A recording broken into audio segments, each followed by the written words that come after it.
Adrian, can you, actually, we'll start off with the Pledge of Allegiance and the Texas Pledge of Allegiance. And if we could have our students from any of our campuses come up and join us as we do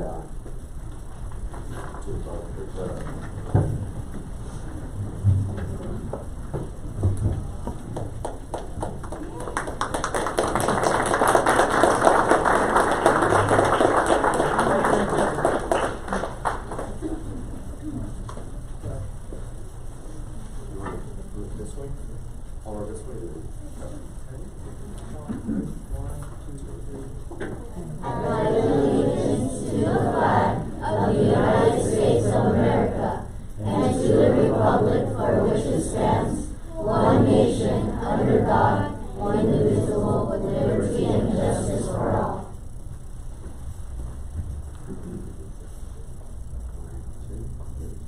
Honor the Texas flag.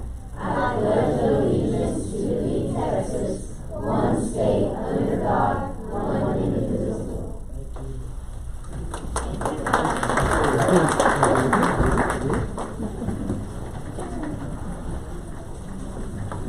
Thank you so much. That will take us to roll call. Adrian? Mrs. Barnes. Present. Ms. Moreno.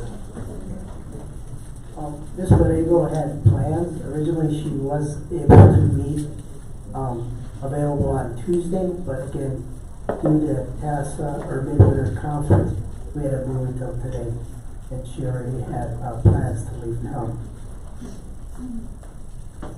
Ms. Maldonado. Present. Mr. Martinez. Present. Mrs. Ortega. Here. Mr. Rodriguez. Present. Mrs. Zuniga. Here. And that will take us to the vision and mission statement. And Ms. Ortega, if you could lead us in the vision statement, and Ms. Maldonado into the Mission. We provide equitable opportunities to ensure our future ready students are empowered to explore, learn, grow, and excel.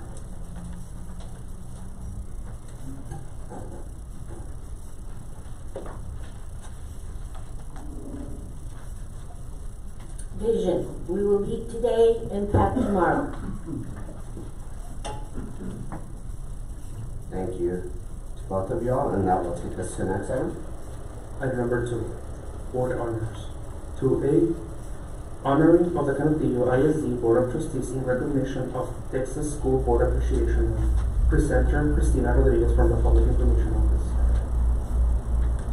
Good evening, Board President Rodriguez, members of the board, and Dr. Galaviz. Could you please join us in front of the dais to begin this month's presentation?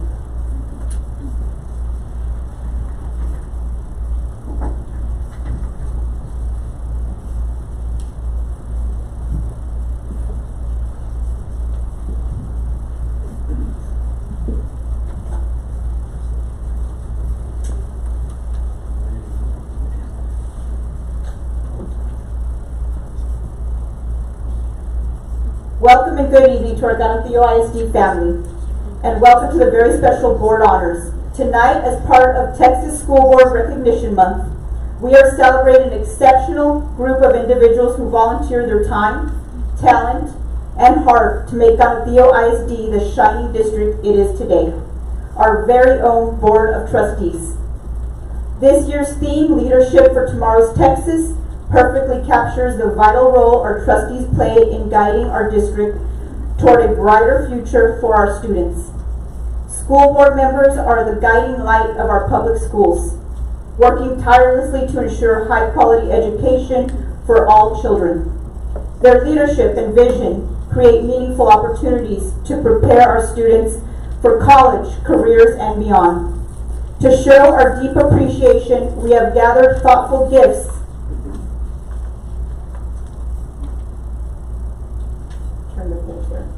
from our campus presented by our amazing students and staff. These tokens represent the gratitude of the entire Cantillo ISD community.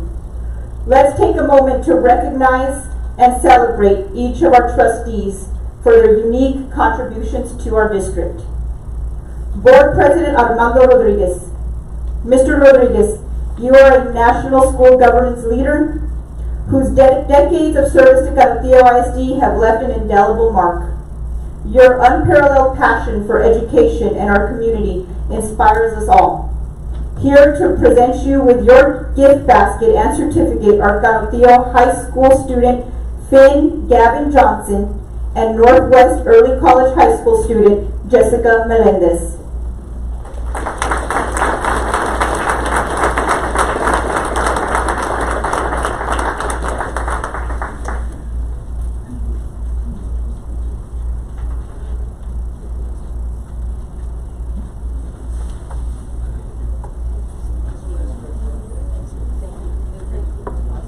Mr. Rodriguez, students and principals, please come to the front and have a picture. If you could, please surround the beautiful sculpture that was provided to us by our AMS students to capture the picture. We'd appreciate it.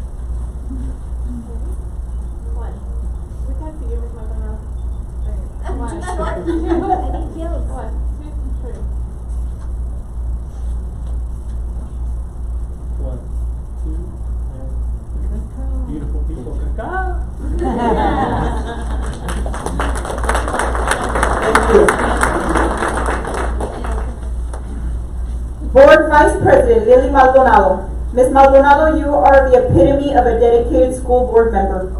As an experienced educator and a proud product of Canutillo, your commitment to this community, your family, and our school is remarkable.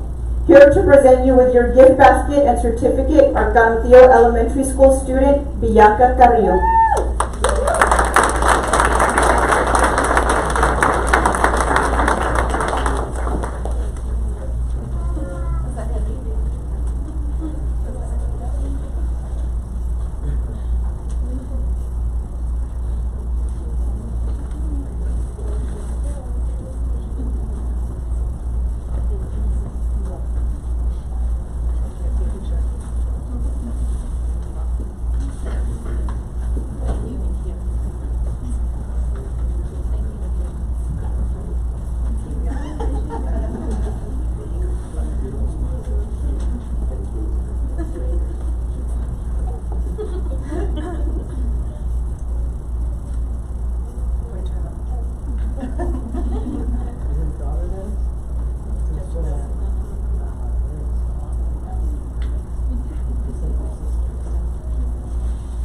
Now our photo.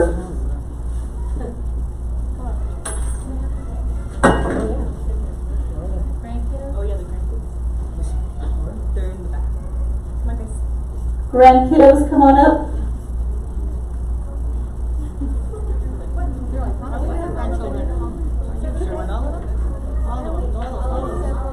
These are all my grandkids. Come on, grandkids. All of them. All of the grandkids.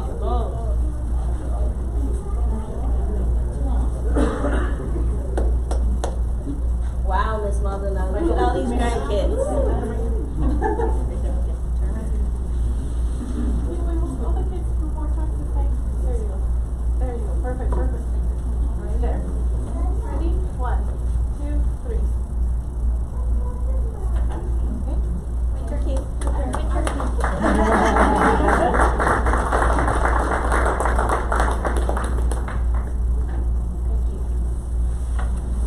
Thank you all.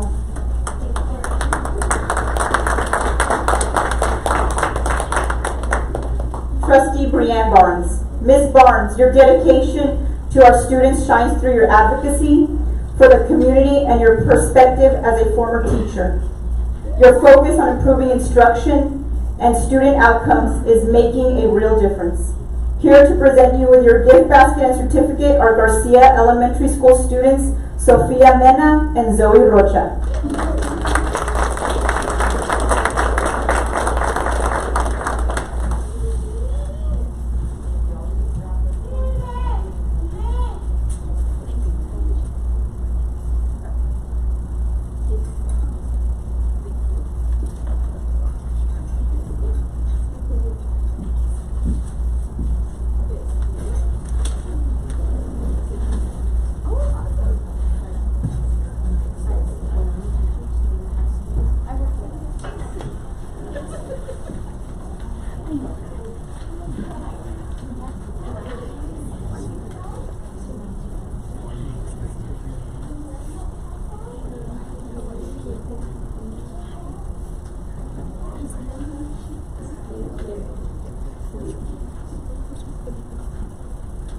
One,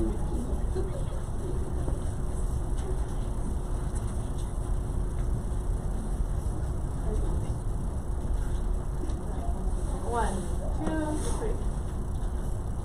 All right. Thank you. Thank you.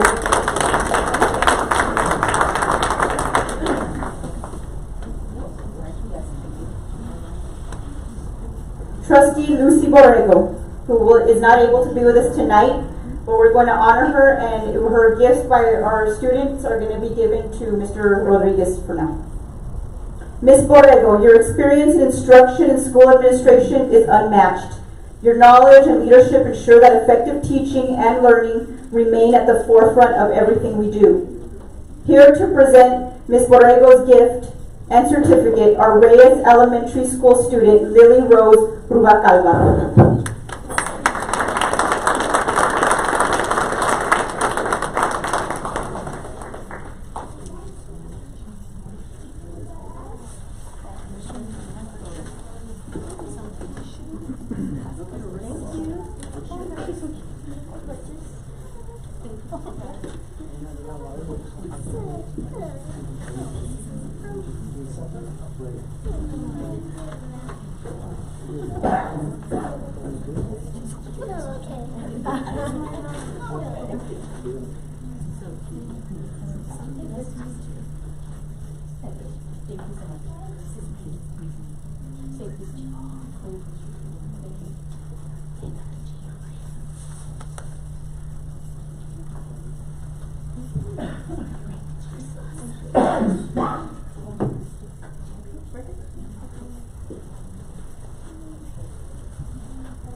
Perfect. All right, 1, 2, 3. Thank you.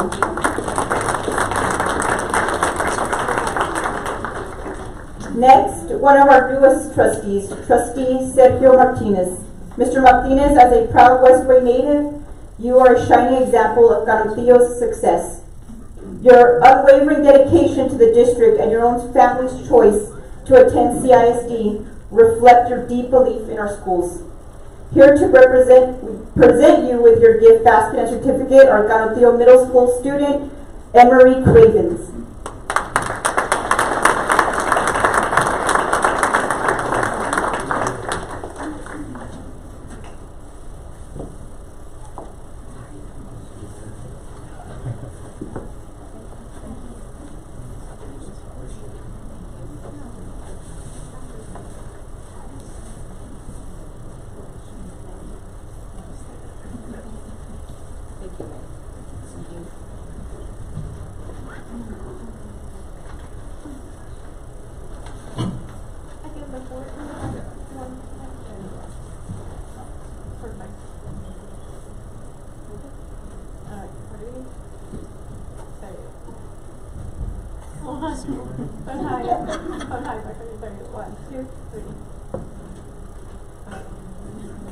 Thank you.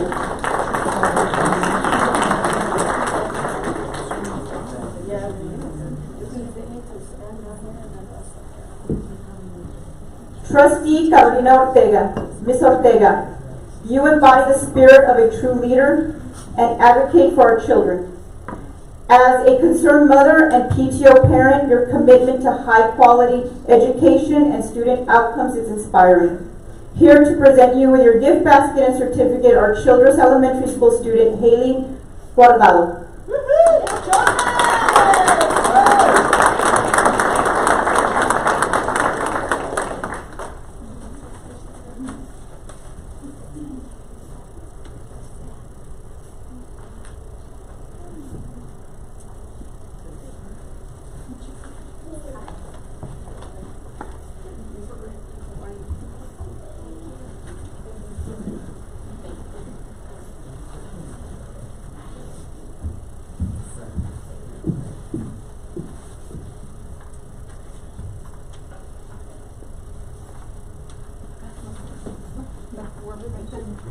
All right, ready? 1, 2, 3. Thank you.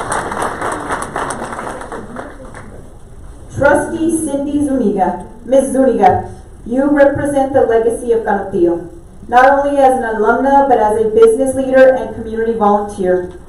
Your contributions extend beyond the dais, making an impact on our students and schools every day. Here to present you with your gift basket and certificate are Davenport Elementary School student, Jaylin Anaya.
Canutillo CISD is proud to lead the way in including student voices in our boardroom. Our two student advisors serve as important representatives of our students, providing valuable insights and helping guide decisions. Student advisor TJ Laughlin. TJ, as a standout student athlete from Canutillo High School, your perspective bridges academics, athletics, and extracurricular activities, giving our board a well-rounded view of student needs. Here to present you with your gift basket and certificate are Damian Elementary School student Christopher Scott.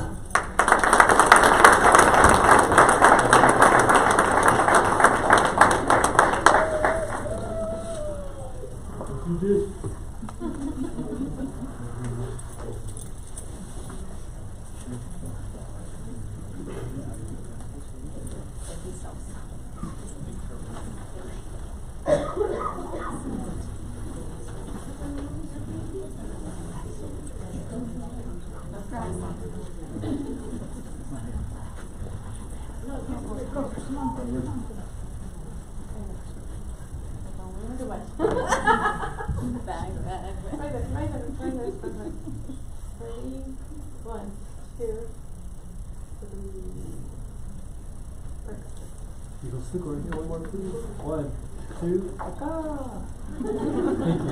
There you go, TJ.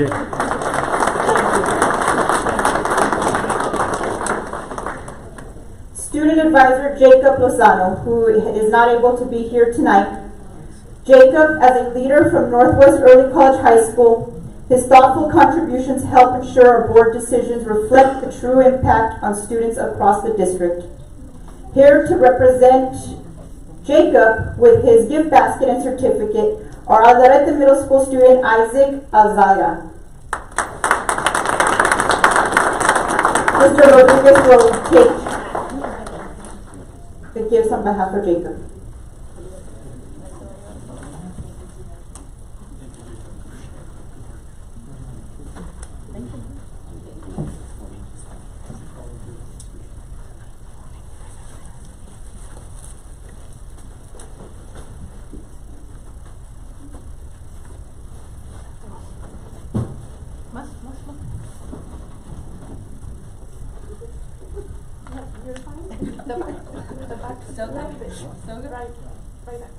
Arms? Yes. Which arms? His arms or my arms? 1, 2, 3. Your arms should kind of stick out. There you go. There. Don't get shorter. 1, 2, 3. All right.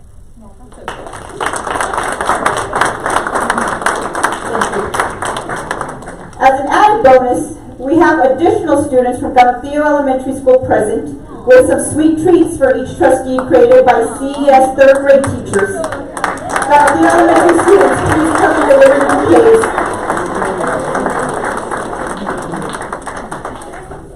Thank you. Thank you so much. We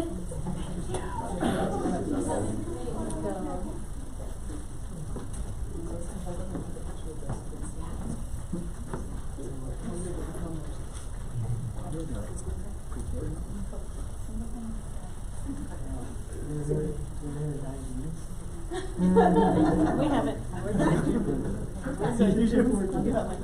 We're good. Source of energy.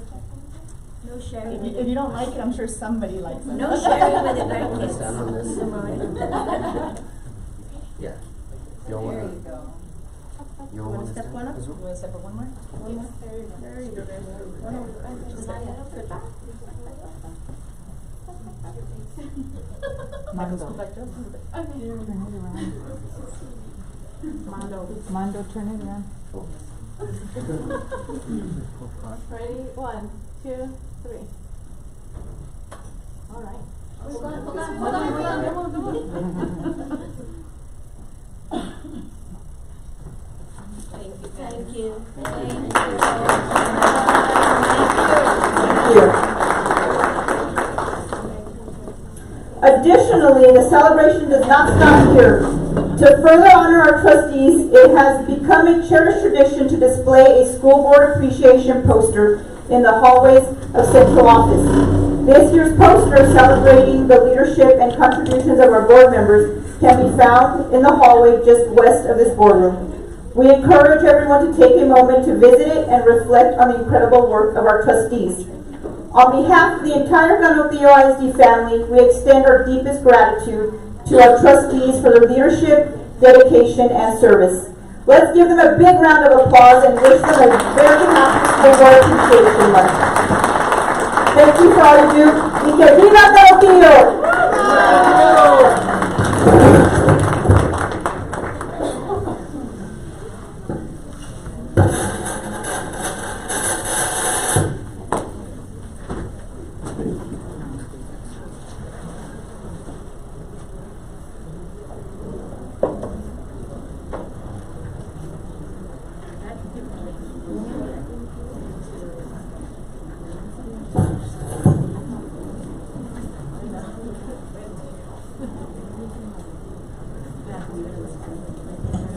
Thank you so much to our staff and our students, our campuses.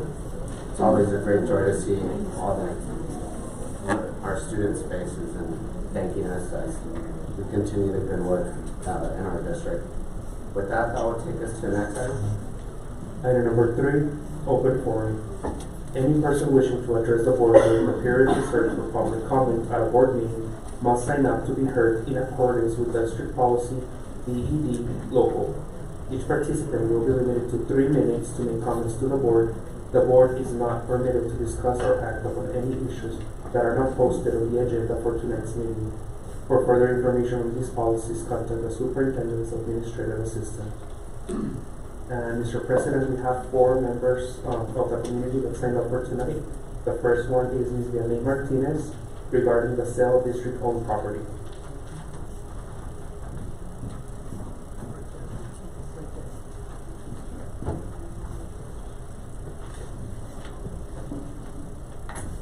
Good evening. My name is Vianney Martinez, and I'm an attorney with Scott Pulse. I'm here on behalf of our client, Edwards Homes, respecting the sale of district-owned property. My objective in speaking to the board today is twofold. First, we are aware that there were some irregularities in the bidding process that rendered the bidding process, frankly, unfair to us and to all of the bidders. After bidders were asked to bid on the property, and after they did bid on the property, the bidding was arbitrarily reopened to solicit bids from a select few bidders. Our client, Edward Homes, believes justifiably that it had the best value bid, and so we are urging this board to abide by proper procedure in the bidding and choosing bids. Second, we are aware of misinformation regarding our objective to develop the property. Our objective is and has always been to develop it for residential purposes and to optimize the number of units per acre in order to yield the highest tax revenue for the district. And we believe we can do this by developing the property to accommodate 5.5 houses per acre. In the event that's not possible for whatever reason or for whatever variables, We're very confident we will be able to develop the property to accommodate at least 2.5 houses per acre.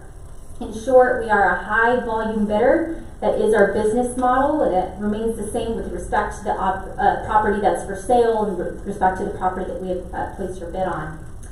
And so with that, we're urging the board to consider this information in making further decisions with respect to the bidding process. Thank you.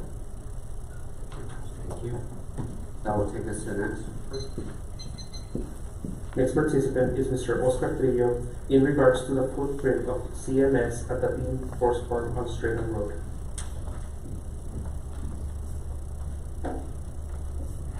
Good evening. My name is Oscar Trillo. I am a parent here in this district, a teacher here in this district, and a taxpayer. First and foremost, I believe the CMS floor plan is awesome. I think it utilizes our the acres well at the Johnny Bean Horse Farm, the former site of the Johnny Bean Horse Farm. But also I was there that past Thursday where the footprints were shown, and CMS was the hot ticket item. Everyone was talking about CMS and all that. And a lot of neighbors, our new neighbors in Strahan, are concerned about noise pollution. They're concerned about an issue that is not our problem. I heard talks of our neighbors in Strahan wanting a 10-foot soundproof barrier, as if it's our job and our task to provide that for them. As a taxpayer, I'll be very disappointed with this board if we bend our knee to the wants and the comforts of few for our entire district. What I'm trying to get at is I think that this problem was here before Donfield purchased this property. If you're off the text, this is a text dot issue where Aircraft is at, and clearly, you know, there's the noises from the freeway. It has nothing to do with us. So when our new neighbors complain about kids playing a football game on a Saturday, I mean, tough cookies, right? I mean, this is the greater good for everybody else. So that's my greatest frustration at this point in time. Is I do not, and I've already put in the survey that Presidio has put out, and I want to say that Ernie and Presidio, this group, though I may be biased because they do field my questions, and you can ask them at the meetings, and y'all are very aware I asked a lot of questions. But I really do think that Presidio is doing a good job in general. So my hat's off to them. The next thing I want to bring up is I want you guys, the board, to go ahead and think of what are your plans to do with the former Davenport Elementary. I know we went ahead and moved Davenport to Uptown. I understand the concept. I understand we need to go where the kids are at. But we can't forget the kids who would walk to school to get their food in the summers. Now they gotta walk 5 miles. We gotta remember them, because we don't just serve those who live in Uptown. And you know what? Yes, they may be across the freeway, but they don't have the same opportunities as those that live in Uptown. So what I would like for you guys to do is truly consider doing some sort of continuing the lunch program in the summers, because some of these kids are food dependent upon us. And I think that you guys all have good hearts, and I hope you guys keep that in mind when you guys determine what you're going to do with Davenport. Thank you for your time. Thank you. That will take us to the next individual. Next participant is Mr. John Holland. He wants to thank you for listening to our feedback by not putting entrance and exit on Strahan Road.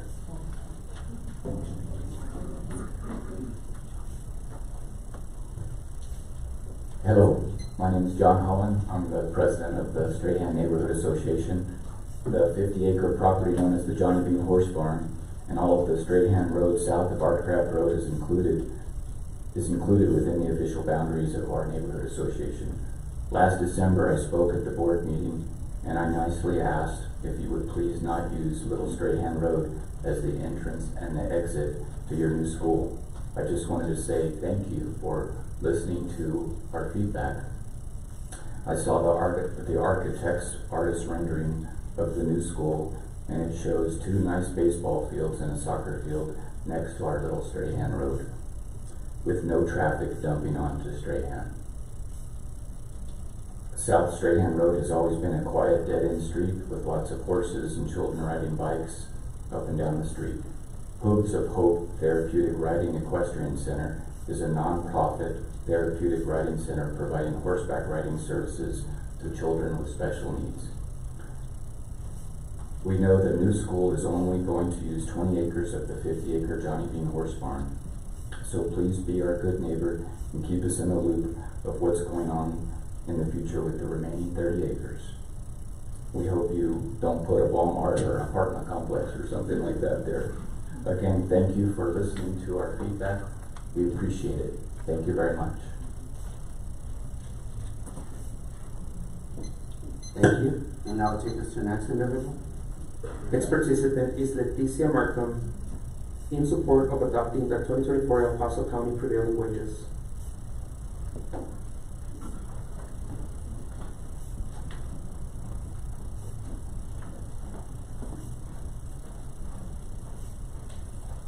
Good evening. My name is Leticia Markham. I'm the president for the El Paso Building Trades. We have some affiliates, laborers, heat and frost installators. We've got cement masons. We've got plumbers and pipe fitters and electricians.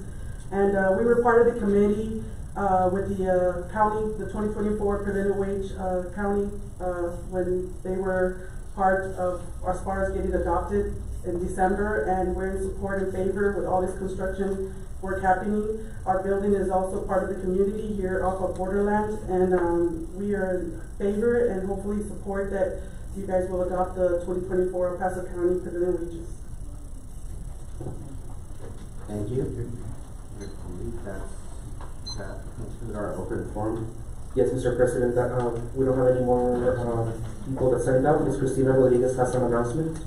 Quick announcement, everyone there. It's brought to our attention that there's a white F-150 parked outside with your lights on. Thank you for that update. That will take us to the next item. Item number 4, Board of Trustees business.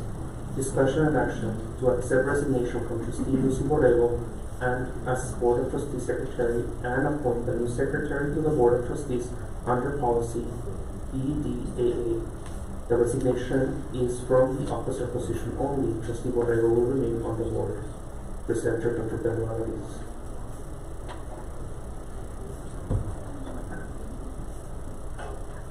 Thank you, Adrian. I think when we came back from break, Ms. Borrego, I think there was an email. I don't know if maybe you received an email from Trustee Borrego saying that due to her other commitments in her personal life, she would like to step down as secretary. So, the board, you have to accept it, and then we have to figure out our next secretary for the board. Do I have a motion to accept her resignation? Mr. Chairman, I would like to make a motion to accept Mrs. Borrego's resignation from Secretary. With that, do I have a second? Yes. Okay. Ms. Barnes is second. Adrian, can you come forward? Ms. Barnes. Yes. Ms. Maldonado. Yes. Mr. Martinez. Yes.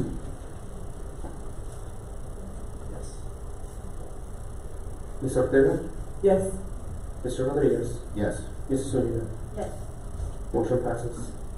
That will take us to, is there a motion to nominate somebody for secretary? I'd like to make a motion, Mr. President, to nominate Cindy Zuniga for secretary. Is there a second? I'll second that motion. There's a motion and a second. Adrian, can you pull the board? Ms. Barnes. Yes. Ms. Maldonado. Yes. Mr. Martinez. Yes. Mrs. Ortega. Yes. Mr. Rodriguez. Yes. Ms. Zuniga. Yes. Motion passes. Steve, go ahead on the next agenda item. But do we have to do the same process, or do we just nominate? Two different groups, it's two different boards that she resigned from, so yes. Yeah, but since it's PFC board, she's not resigning from this board, so do we still have to accept it?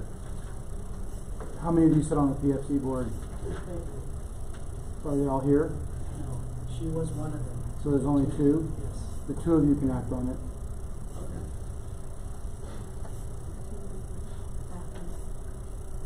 Item 4B, consideration and appropriate action to accept the resignation of Trustee Lucy Borrego from the Board of Directors of the Canutillo ISD Public Facility Corporation and appoint a successor board member. Therefore, the resignation is only from the officer position only.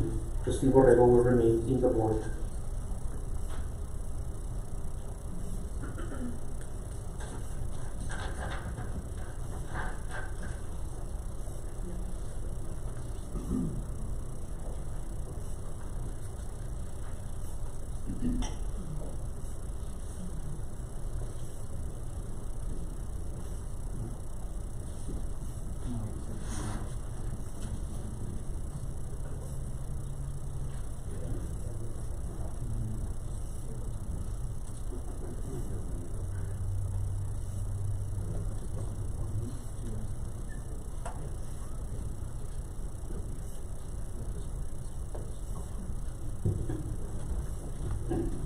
just to explain, the Public Facilities Corporation did accept the resignation already, so all we need is an appointment to that.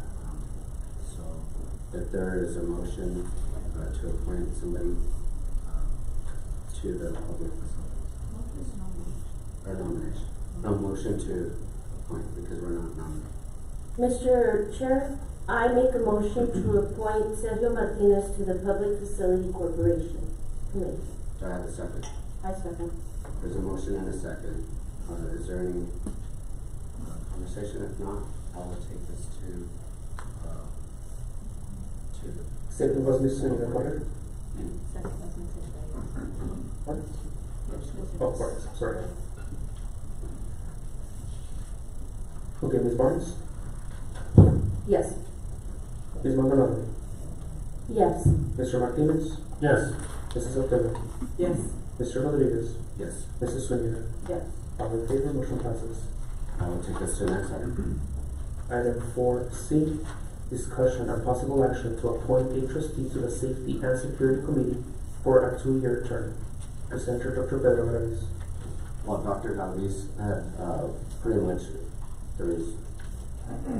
my tongue got twisted. You could go first, but I did get interest in asking for Ms.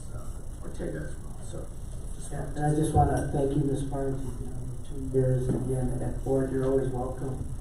There's the committee consists of a board president and another trustee. Ms. Barnes has served loyally, faithfully with the son journey, and making sure the kids were safe at every meeting. But we thought, talking to the board officers, let's give someone else a chance. And then I know Ms. When we first met, that was the first committee that you wanted to be on. It's up to the board. is there a motion? I make a motion to appoint Ms. Carolina Ortega to the Safety and Security Committee for a term of 2 years. Okay. There's a motion. Is there a second? I second that. Ms. Barnes, second that. If there's no discussion, Adrian, can you pull the board? Mrs. Barnes. Yes. Ms. Maldonado. Yes. Mr. Martinez. Yes. Mrs. Ortega. Yes. Mr. Rodriguez. Yes. Mrs. Zuniga. Yes. Motion passes. Next item. Item 4D, discussion and possible action to revise procedures for executive/closed session meetings to provide for audio recordings to those sessions. Presenter Mr. Armando Rodriguez. So, in our previous executive session, we did have a conversation about that, and it has been brought up by several board members. So, right now, it's up to the board to actually include that, and that would be my recommendation. If there's any legal ramifications or anything, just making sure we stay on track in executive session. Is that correct?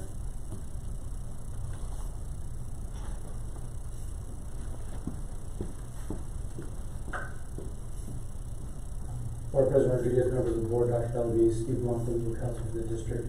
So for closed executive session meetings of the board, for those items you're allowed to discuss in closed session, the board has options on how you record the discussion and then you action the results from the closed session. One option is to use a certified agenda, which has been the district practice. It's a form, we fill it out, we include a basic summary of the discussion, minor notes like minutes of what was covered, the topic that was covered, and then after the closed session, is any actions taken on it? On the items that were discussed in closed session, excuse me, if any actions taken on those items is then recorded on the certified agenda, and obviously, there's above the open session. The other option to make a record of what was discussed and addressed in closed session is to audio record those closed sessions. That's a board preference. Both ways are appropriate. Different entities do it different ways. This board has always used a certified agenda, but it's up to you all to decide if you want to use audio recording. Any questions? I believe Ms. Maldonado, and I'll go over to Ms. Blanco. Mr. Blanco, so either way, 1 or 2, certified agenda form or a recording of the discussion, it does not fall under open records, correct? No, there are very limited exceptions for access to the certified agenda of a closed meeting or an audio recording of a closed meeting. Board members have access to it, certain staff have access to it, for the purpose of recollecting events, which I understand might be a concern. And only in certain litigation matters are those items subject to review. So another question would be whoever's board that is requesting a copy of this. I'm assuming that there would be a procedure where they would sign for they're receiving this information. Correct, You Dr. wouldn't- Galavis or Mr. Blanco? You would receive a copy to take home. So, for example, if somebody wanted to, Ms. Borrego, for example, is absent today. We're going to have a closed session discussion. When she comes back, if she wants to look at the minutes and the notes from that closed session, she's a board member, she has the right to do so. She would ask to come down to the district and read it. She wouldn't take a copy of them because they're confidential.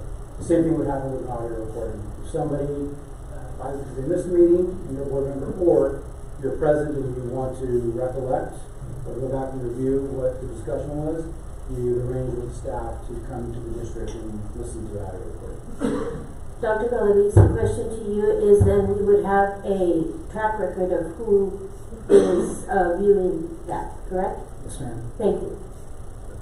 Well, I actually have a, but I'll wait. That is some more questions. I had exactly the same questions with Maldonado, so thank you.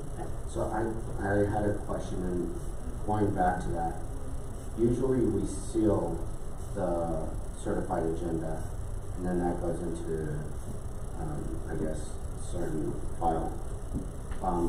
What's that process for this? Is it sealed, or is it? I'm not sure what type of device you all are using, but most entities use a small recorder. Some even use the handheld little digital recorder that makes tape, and they put it in an envelope and seal it, just like you would fold a certified agenda, put it in an envelope and seal it. The issue I have now that we have technology, there's sometimes we don't have to use the cassettes, but you know, so You gotta make a record of this. You're not gonna have a handheld digital recorder every time. You need something that you can reuse, close up and reuse. That's what. Okay, so we'll have to look at that. So when they're listening to, because I know when we go back and close, they take notes. We always tell them, you gotta leave your notes here. Well, I don't want to get into too much detail on that. It's different things that are confidential and different things that we review, property transactions, different submittals. Sometimes those are confidential records that we gather up. The administration keeps them, but the board members don't take them. So when they're listening to the recording, they're bound to take notes and. They can do whatever they want. There's rules and laws against disclosing that information. Okay. Any other questions? I just want to clarify. So if I'm out and I'm requesting to listen to the audio from the closed session, I can take notes? Sure. If you think you need it for your memory, you can't disclose them. Do I? You're supposed to share them, but you could. So I can take notes and I can walk away with those notes? You could. I would not recommend you I do would it. not either. We're not staff, and as legal counsel, we don't police your behavior as board members. You all have to operate within the bounds of your operating procedures and do what's right. So as a recommendation to the board or to Dr. Galavis is that if we're not allowed to take notes or take them with us in the regular procedures of closed session, I don't think that it should be allowed when we're listening to them after the fact for whatever reason, that we should walk away with those notes. And that's what I was going to refer. So it's a deal. It's I would say practice versus people versus the spirit of the law, right? But I guess what we would recommend, or what your recommendation, and I would agree, is that we continue with the same practice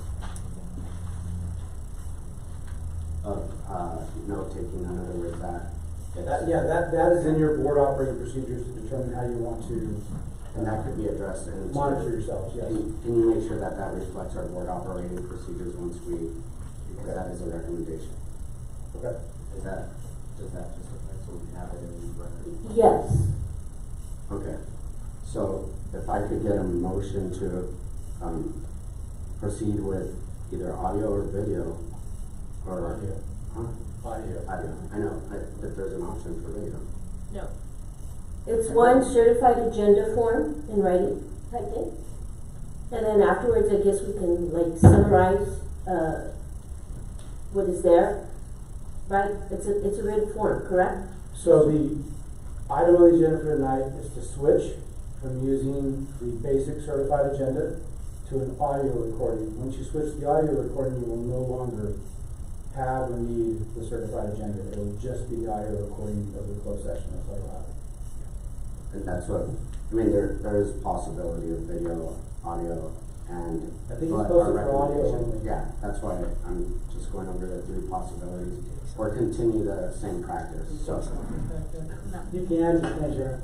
So the recommendation would be to go audio, and then your other recommendation, if you're doing that motion, to also make sure that it reflects on the board operating procedures that we have taken notes, we provide that too.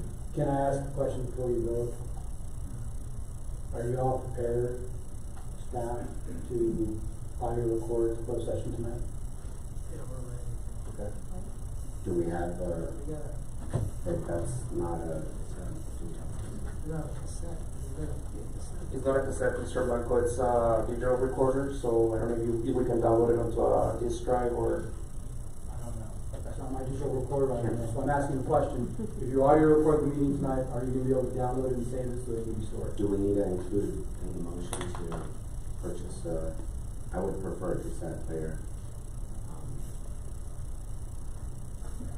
In regards to, or no. That's the easiest, that's the normal way, the little cassette player goes in there, comes out. And then it comes out. It's just too much hands transfer. Then whatever motion is made, I recommend it be not applicable to this meeting, but to future meetings of the Board of Trustees.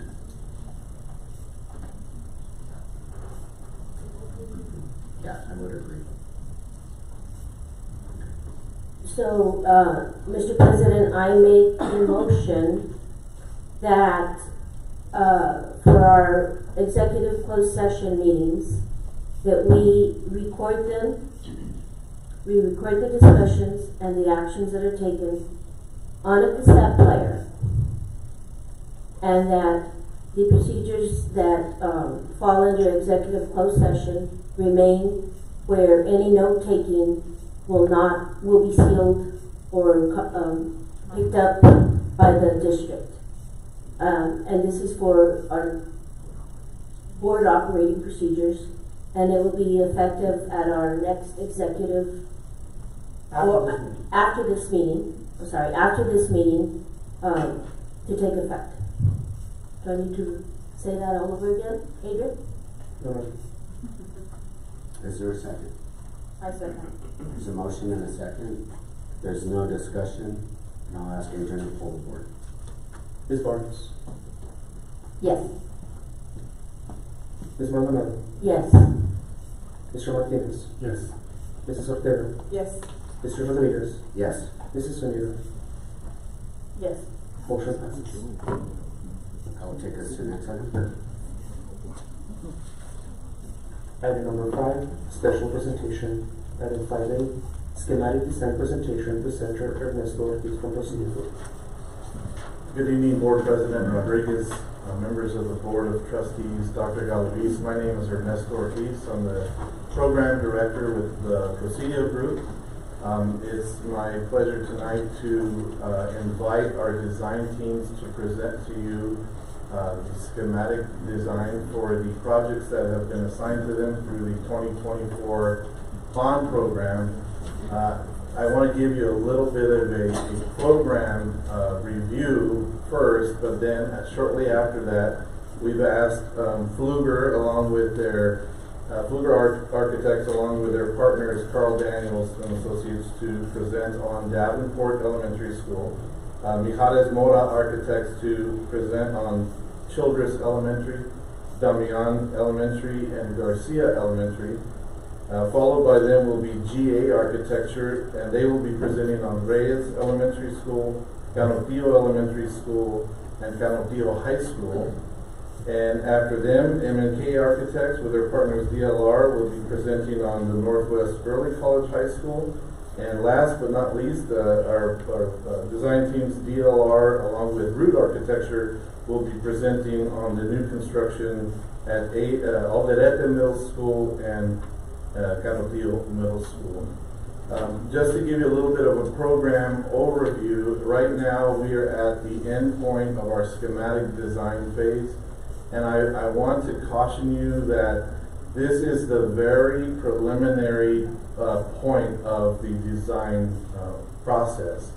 If I had to use an analogy, it's if they're writing a book about their project, they've come up with a concept for the book, they've written a brief outline, they've gathered the information, and they're ready to present a very, very rough first draft. So, like we try to talk to everyone that what they're going to show you tonight may not be the end result, because as we go down and further hone the scope of work for each project, we enter into the design development phase where they'll begin to hone that.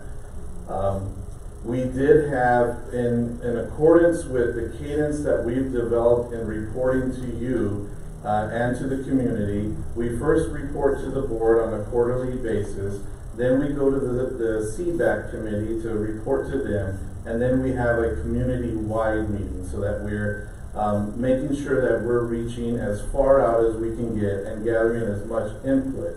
On January 16th, we had a community-wide meeting that was well attended, and I want to thank the board members that were in attendance during that because it was very well attended. We had roughly about 70 people at the event, and we put out a survey so that we could, if you weren't able to attend the event, we kept the survey open until last Friday, and we got a lot of input.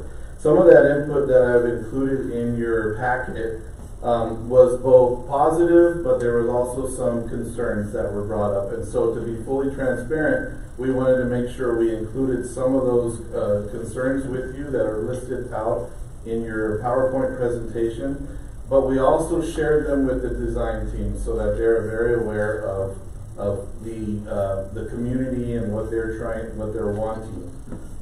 We have been very strategic in doing that because we want to make sure that we reach every part of the community that we can.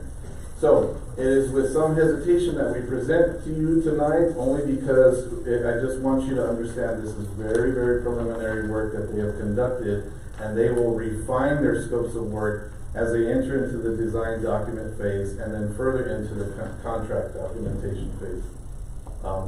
And so if there's anything, we are going to try to answer all your questions you have here tonight logistically. I'm going to stay pretty close. I've asked the architects, they can either use to sit down and present, or they can come up to the podium and present. They'll try to answer your questions. If it's a program management question, I'll stay close by so we can answer it. If there are questions that you have that we are unable to answer because it's so early in the process, I will make sure that I write down your question and get you an answer and provide that answer through Dr. Galaviz. Okay, so in no further delay, I'm going to go ahead and turn it over to Fluger Architects and Carl Daniels for Davenport.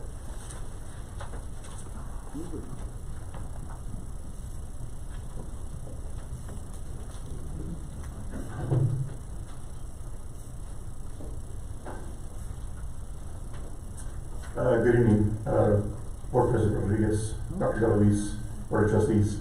My name is Davo Reyes. I'm with Fluger Architects, and with me I've got Tony Valencia, our lead designer for the Davenport Elementary School. Also, we've got Hugo Saldana back over here with CDA Architects, and also Bruno Vasquez with CDA Architects. I think we also have LECM, our contractor, back there as well. Thank you for the opportunity to present our SD package so far. We've over the last few months, we've met with the steering committee at the campus with the leadership of Principal Montañez. We've received valuable feedback on the current design, and we'd like to present to you where we are currently with that. With that, I'm going to turn it over to Tony. He'll go through the design, please. Hi, good evening. It's a pleasure to walk you through where we're at the elementary. It's been a very exciting process. We're going to show you a little bit, if you don't mind going to the next slide.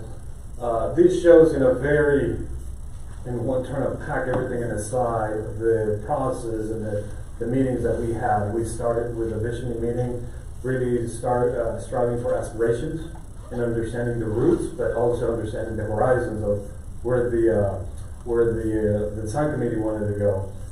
In addition to that, we gathered surveys from the kiddos from Davenport we asked 2 questions in those surveys. One of them is like, what are the things that you like most from your school? So really trying to understand the things that like they're excited about currently, but what would they like to see in their new school? And we were expecting, I don't know, 30, 40, a classroom or 2. We got 150 drawings back from kids, and listening to that, we started integrating a lot of that. After that, we went to the next step. It was called ideation. We put together for the community different options, different approaches of organizing. And lastly, after we received feedback, we solidified a concept which is the path that we're heading right now. So if you don't mind going to the next slide, for reference, down below in this slide, that's where the new property, as you know, of the new Davenport Elementary, and in relation to the very top where we have that's a current location. The connection to the new property, as you know, you have High-10 on the west side, and it will be more through the south of the property. That's important, thinking about how you're accessing the property, and eventually that will lead to the placement of the school within the property itself. So the next slide, if you don't mind going to that next slide, this is where we started, just really placing the pieces without looking at the design, where your bus route want to be, making sure that you have enough queuing within the property so that way you don't put any pressure on the neighborhood. So all your queuing and stacking will happen within the property, and that really starts talking about your play areas and some of the other service areas, access, bus access, and all of that. So in addition, this side has topography. So the whole side slopes northwest. So we're also positioning the school at the highest portion of the property. So logistically, that makes sense from any flood or any other thing. So you have maximizing the view of the best location on the property itself.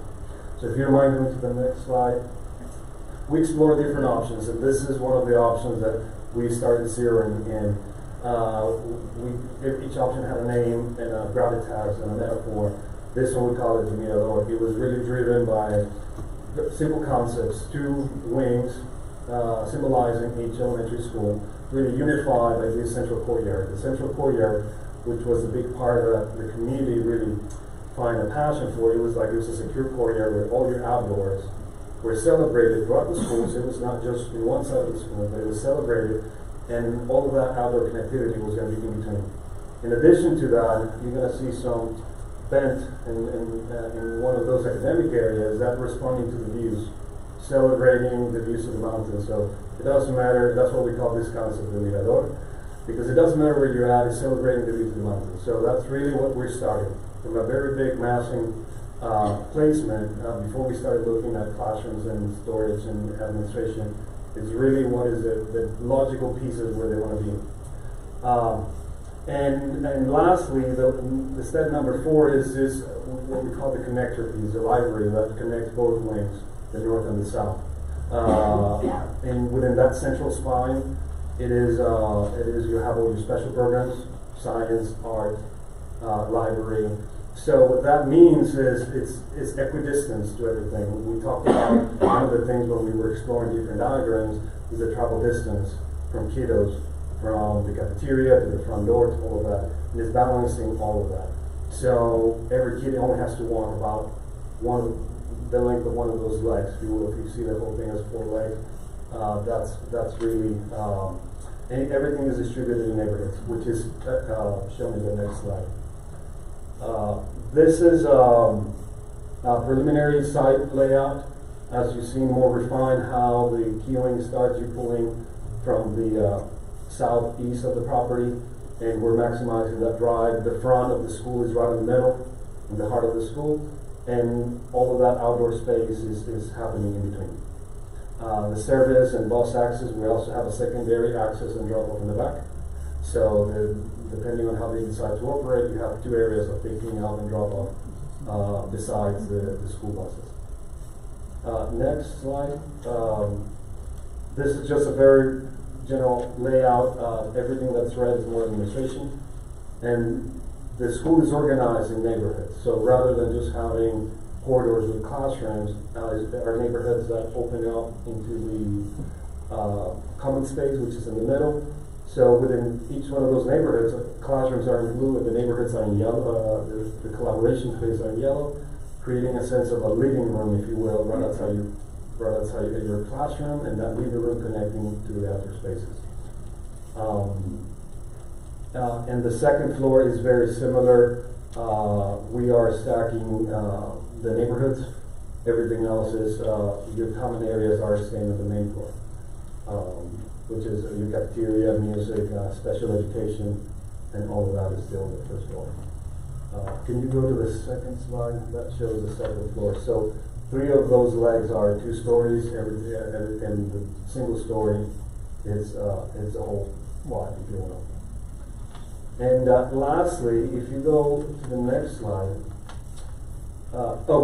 we did explore safety. So we did talk about every safety aspect and how we are compartmentalizing, separating, being able to enclose different neighborhoods.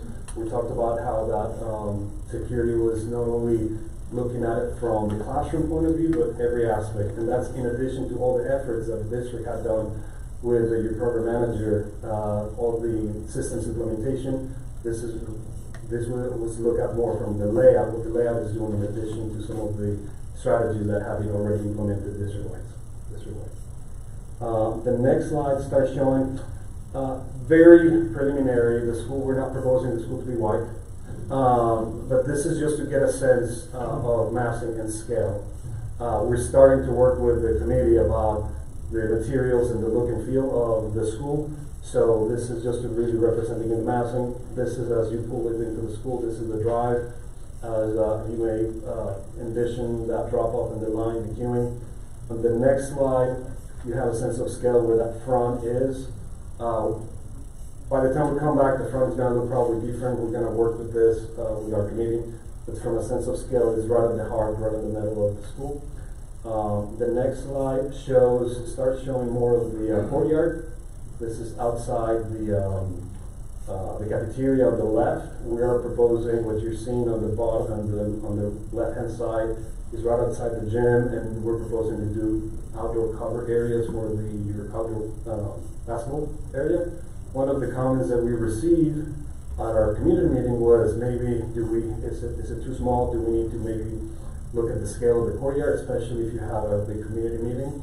And the other one was the scale. Is there a way to the sense of scale in the cafeteria? The 2-story for kids might be too high, so how do we address that is something that we're going to keep refining. And if you go to the next slide, this is a view from the library, the second bridge, and you can see what we're anticipating as kids go from A to B throughout their day to be seeing the mountains, really celebrating that. I think we have 2 more slides. This is outside. One of the big drivers was outdoor connectivity. So right outside every neighborhood, we have these areas where we're proposing to have an outdoor classroom. So the teachers, they have the ability, they want to take their classroom outside, they have a place where they're going to be able to just come outside and they have a project, they'll have a sink and things to do a web project or project-based learning. And the last slide just shows what you may see from one of those neighborhoods, from inside of those academic neighborhoods into the courtyard. So it's really celebrating that connection to outdoor in a very safe manner. With that, that's where we're at right now, and I don't know if there's any questions. Any questions? Ms. Maldonado? No. Hi. Can you explain, when you say the I-10 access, is that through Mochis, past Trans Mountain? Explain to me how That's where the current cross, the connection from the connection from the underside of the freeway is into that neighborhood currently. Okay, so the access road, right? Yes. Basically. That's right. And where is it gonna go into the school? Past Abundance, before Abundance? You would know this. I'm good evening, Bruno Vasquez with Carl Daniel Architects. So the access point to the school is going to be through the extension of oh my God, now Los Mochis? Los Mochis, yes. Los Mochis, right now the Texas Department of Transportation is building an overpass. It's going to connect that neighborhood. That extension of that road is going to connect to a roundabout, which is in between the north end of the church and the south end of what would be our site. The roundabout is not right at the corner, but it's nearby. So that is going to be one of the main access points to the site. The other question is on your drive approach. How many lanes do you have? Is it just a single lane? No, we have two. Okay, thank you. Gentlemen, I have a question. Those courtyards look beautiful. How are we going to secure our kids since we're creating, nice places for them to interact? How are we securing those courtyards? So by even the new regulations from TDA that were mandated, I think last year, starting last year. Actually, no, at the end of 23. Those, if you want to have any connection to outdoors, they have to be within an outdoor secure area, what TDA is called, which needs to be fenced, and then there's some requirements even on the fencing. So in part of those diagrams, we show how those courtyards meet that outdoor, secure outdoor spaces. And there's two things that is not even mandated, but one of the things that we're doing is, if you think about that courtyard, and the model, we have a physical model for the community that show that in those courtyards at the ends, we're burning up, because you have the roads at the end of those courtyards. So you're burning up, so if you're a kid or a teacher in the courtyard, you won't be able to see the road, because you're going to have a berm that's going to go up and a fence that's going to be on top of the berm. That is going to not only secure, but actually protect any visibility from the public way into those other areas. That answers your question. Thank you very much. Ms. Barnes? So to add to that a little bit, with those berms that you're talking about, is that going to cause any type of flooding issues if that's at a lower elevation than like the fencing and the berms are? No, because the way the property drains is to the opposite way, so you won't have any flooding. Okay, and then my second question piggybacks off of him in regard to security, and I'm looking at these beautiful windows that, of course, showcase the wonderful mountains right there and the courtyards that are going to be there. Unfortunately, I have to ask the question: are we looking at ballistic type glass for those glass areas where we have more secure glass areas for our students? So the way the district, actually this is not only for this school, for every school, you have what TA is calling an entry resistant film. What that means is nobody can force their way through just breaking a window into every classroom if you have one. There is regulations on how much glass we have, we're putting actually in every classroom. And in addition to that, security at elementary school are easier because it's more in a later approach. You first have your side, then you have your secure vestibule. And another strategy that we do, and if you look at the layout, it does that, is maximizing the travel distance from your secure vestibule to the entrance points of your neighborhoods. So it will give anybody time to act and be able to shut down your school effectively. So there's a lot of strategies that we are implementing, and we're not doing bulletproof glass everywhere, but we're doing it where it matters, where your kids are concentrated. For sure. And then, thank you for that, I appreciate that.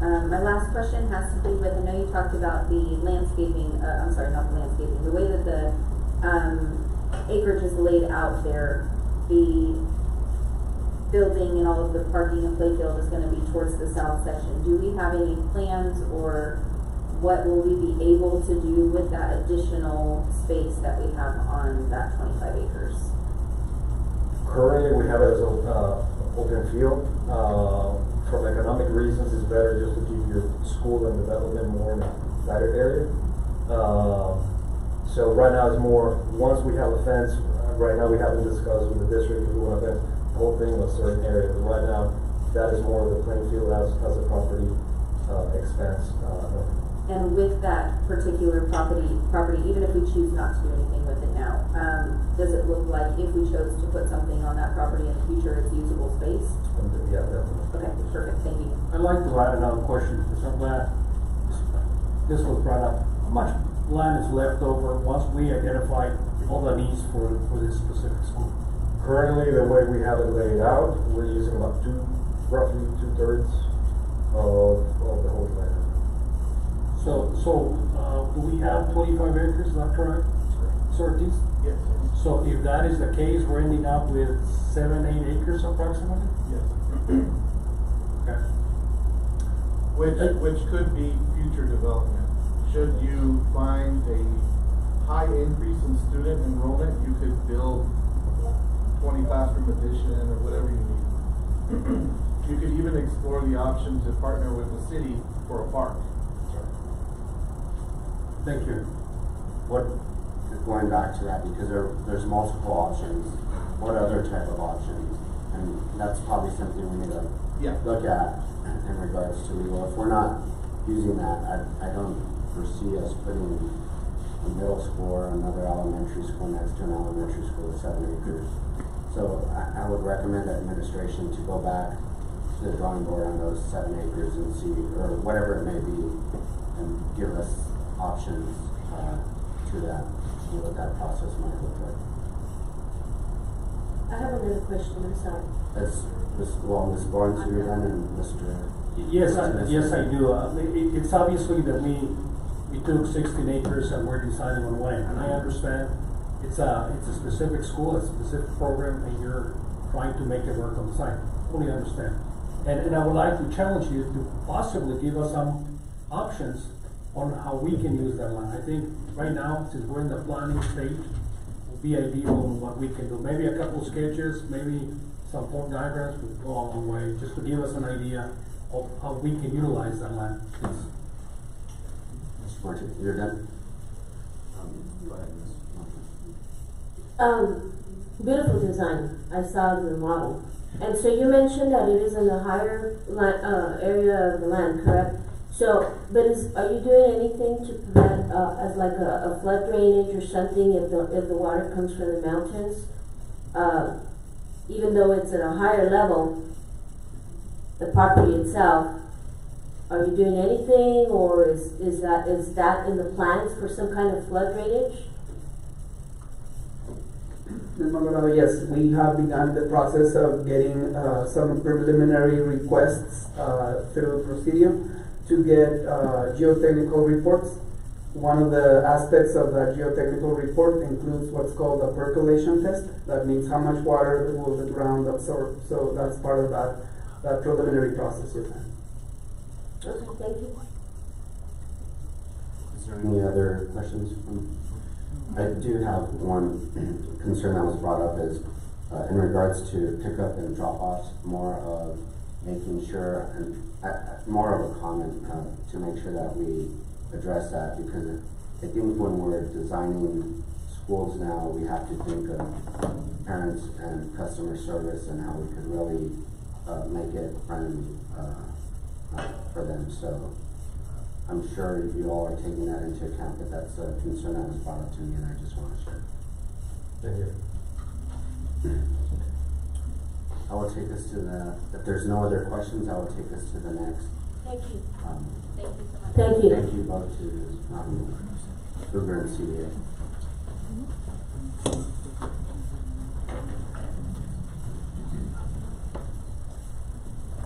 Could we please go to the slide from there?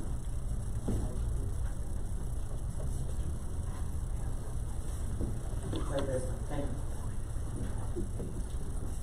Good evening, President Rodriguez, ladies and gentlemen of the board, and Dr. Galaviz. My name is Christian Mijares, and I'm the project manager with Mijares Moore Architects. Our office was selected to provide design services for the renovations of Bill Childress Elementary School, Jose H. Tanyan Elementary School, and Gonzalo and Sofia Garcia Elementary School. The construction manager for all three projects is Jordan Foster Construction. These three projects are focused on providing security upgrades, replacing all air conditioning and heating units, and improvements to the roofs.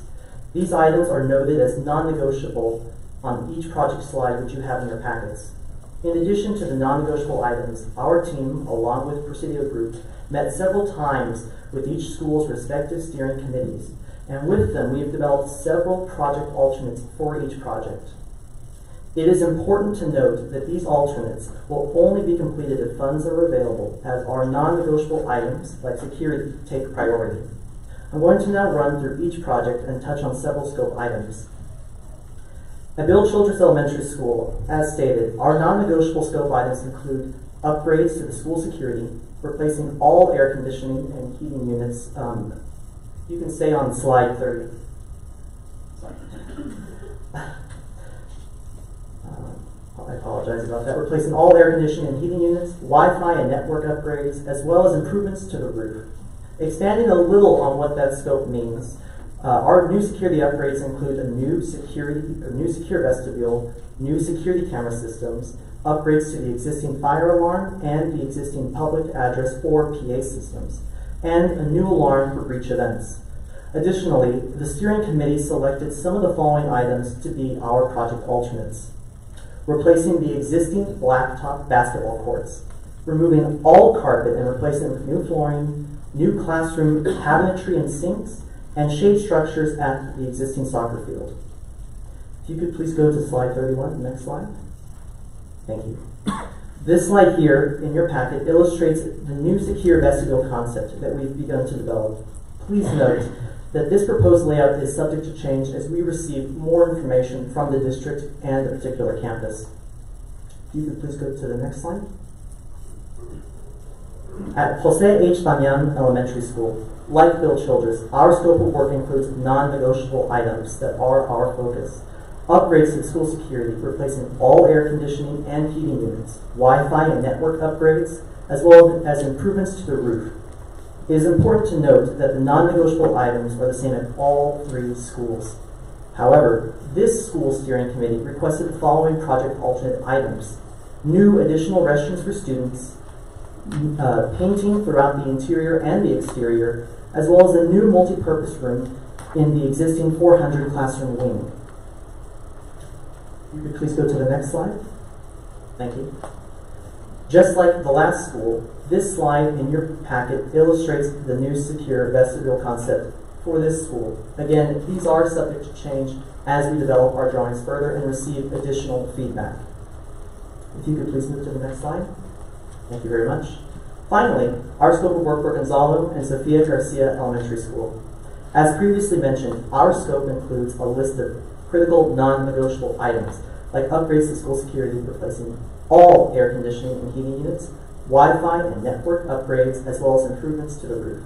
The Garcia Elementary School Steering Committee identified the following project alternate items for us to consider. New additional staff restrooms at the end of the existing 200 and 300 corridors, a new speaker sound system for the stage in the gymnasium, as well as new playground canopies and a gate along West Side Drive. The construction, I apologize, if you could move to the next slide, thank you very much. Just like the last two projects, this slide just helps illustrate the secure vestibule concept, which again is still under design. I'd like to open the floor for any questions you all might have in regards to the scope of work for these three projects. I have a question. Yes, ma'am. The timeline, sir. How fast will these projects be completed? What are we looking at for each school?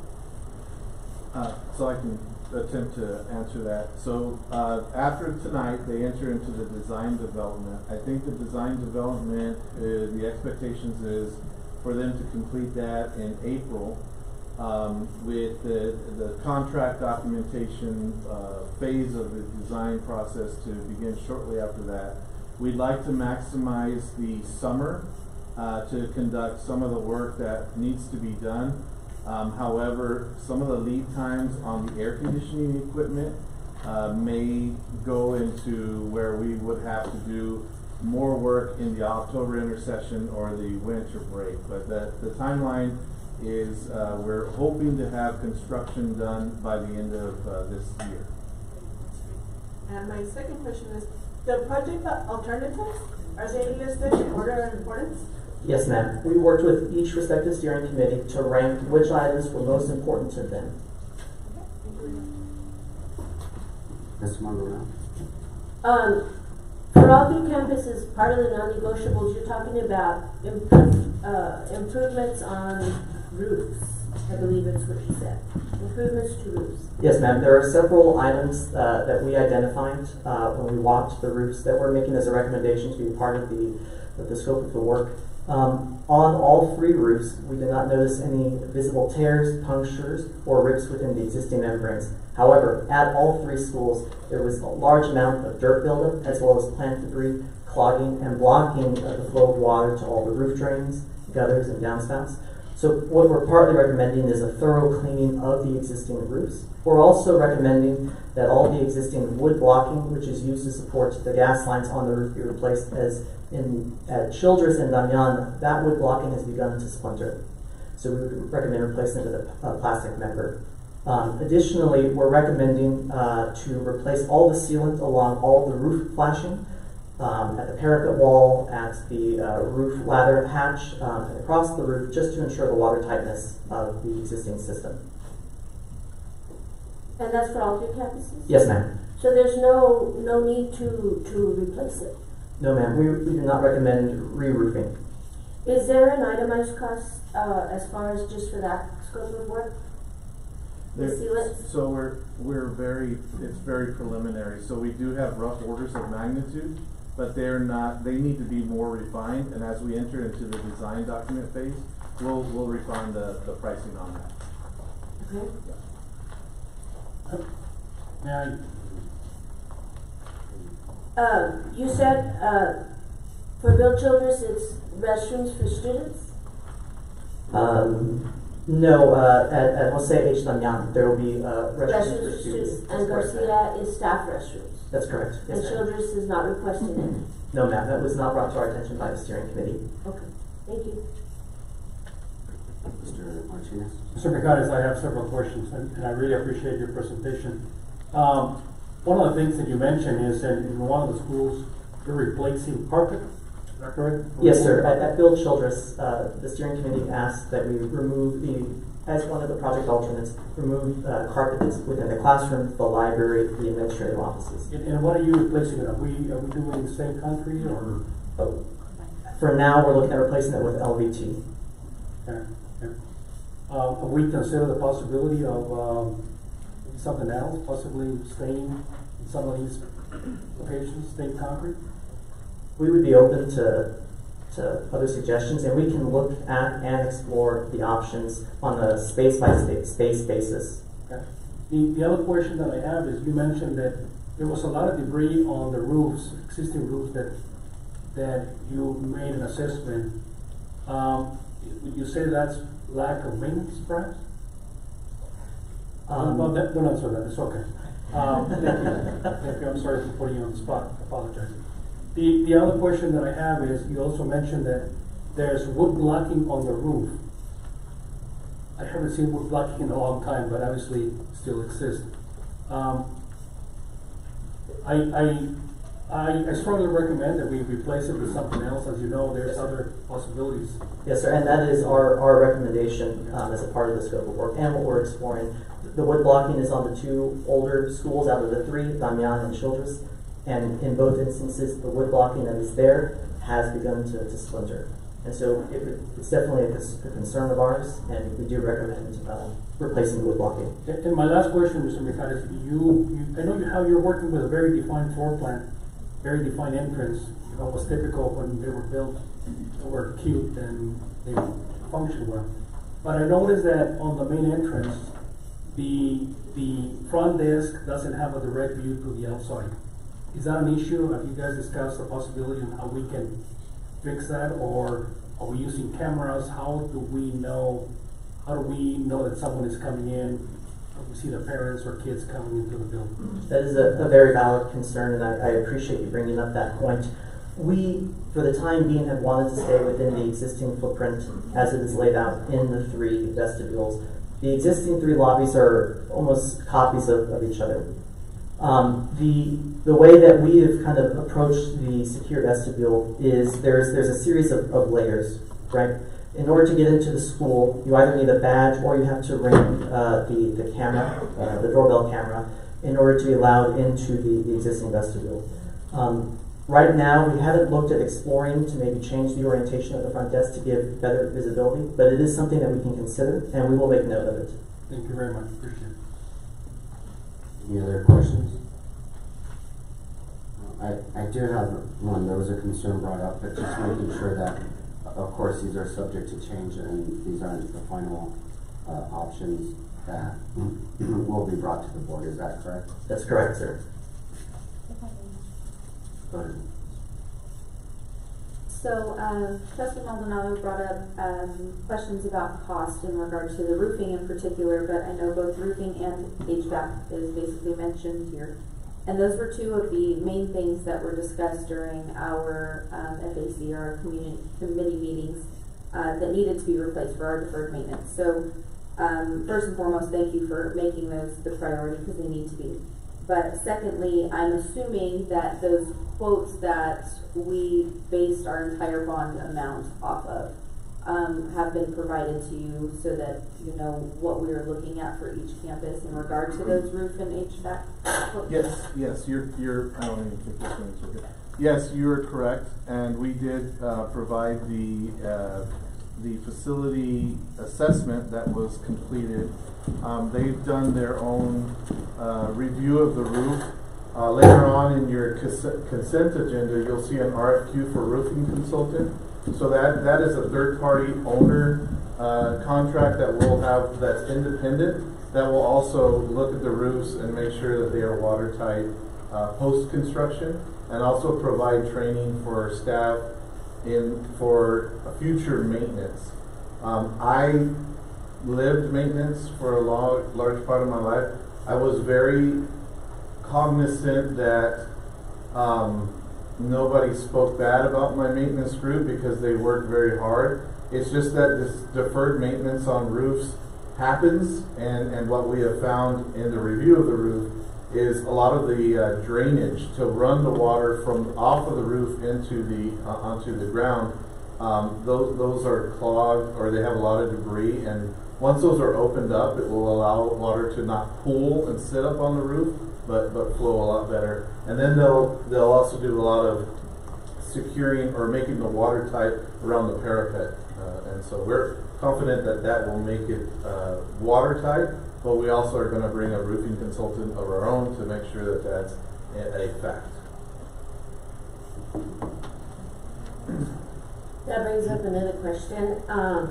So if you're not replacing the roofs, but you're repairing them, sealants, yes. Is there a warranty on the work that's being done? In my experience, there's normally a 2-year warranty on workmanship. So is it the third party or is it? It would be done through the general contractor. Yes, okay. The general contractor. He's unable to answer it because the general contractor would provide the warranty on the work. So the sealants that you are going to be doing on all 3 campuses, the clean up the wood blocking, you're replacing it with something else. Everything that is being done that you have just presented has a warranty. Yes. 2-year warranty. A workmanship warranty. A workmanship warranty. And the normally that's the norm. And I don't want the norm. Okay. I want to know what is it. Let me get you that Sorry, answer. but okay. I want to make sure I get you the correct answer. So I'll get an answer to that and I'll send it to Dr. Galavis to share with you. And so you said that you're having the third party come in and do a walkthrough to make sure that what you're telling us that there's no need for replacement. Correct. So the roofing consultant on the owner side, on the district side, will review their plans. They'll also watch the construction, and then they'll make sure whatever was designed and implemented was implemented as designed, and then they'll provide training to staff to make sure that they know how to keep up with to remain in compliance with the warranty. Okay, thank you. the question that I'll have, and I guess once the consultants come on board, as well as the architect, is the lifespan and the cost benefit analysis over time. Because I will, and hopefully the board will rely on the professionals, but as part of it, we need to make sure we communicate that to the community as well. Yes, sir. As to why they were not either completely replaced or what that was. But my concern is the lifespan. Hopefully we're not addressing, short-term solutions as well as long-term. Right. Good. So in regard to that, the reason I asked that is some of the quotes that were given for the properties in particular that we're looking at seem to be a lot higher than just needing cleaning the roof and sealants. And so that's why I really want to make sure that, because those came from our facilities master plan from 2020, correct? So if in 2020 we saw major issues with the roofs that needed to be addressed, I want to make sure that we're not just patching things and then in 2 years after the warranty is over that we're facing the same issue again. So if you can just take that into consideration and make sure that we're doing a thorough job where that longevity and the lifespan is there for years to come. Yes. Thank you so much. I will echo on that because when we presented it to the community as a bond, that was one of the major things, replacement of roofs. Right. So if you're telling us now, and I'm taking your word in faith, good honor, that it does not need to be replaced, but I also need to be sure that what I'm telling the community is actually what you all are seeing the experts. You know what I'm saying? Yes. Thank you. With that, and this is just across all, I guess all campuses in regards to making sure, and I'm sure that ed specs provide it, but to make sure that we're not providing different roofing systems or different. We have design guidelines that we work with your design department, maintenance department, and they will go into effect for everybody on Friday. Okay, so there'll be consistency across Yes. campuses? Yes. Okay, that's all I had. Is there any other questions? If not, thank you. Thank you all very much. We appreciate your feedback. Will take us to the next item? Well, the GA.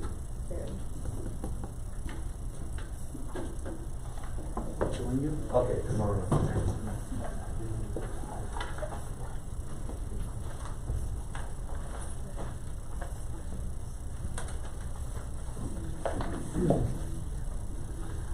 Good evening, ladies and gentlemen, and Board President Rodriguez, Superintendent Dr. Galaviz, board members. Again, we were very excited of being here presenting the three projects that we have: Reyes, Canutillo Elementary, and Canutillo High School. Just to give you a little bit of history, a little bit of feedback, of kind of a timeline of the three projects that we worked on.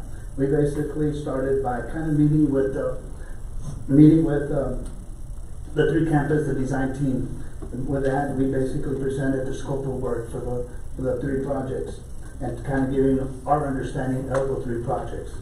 From there, we basically, we allowed the members to provide their feedback, their input, and that was pretty much kind of what we went through. There was different charrettes, what I call charrettes, everybody kind of had a different idea of what their input was. But what was nice about it, that everybody had their input, everybody had their thought behind it.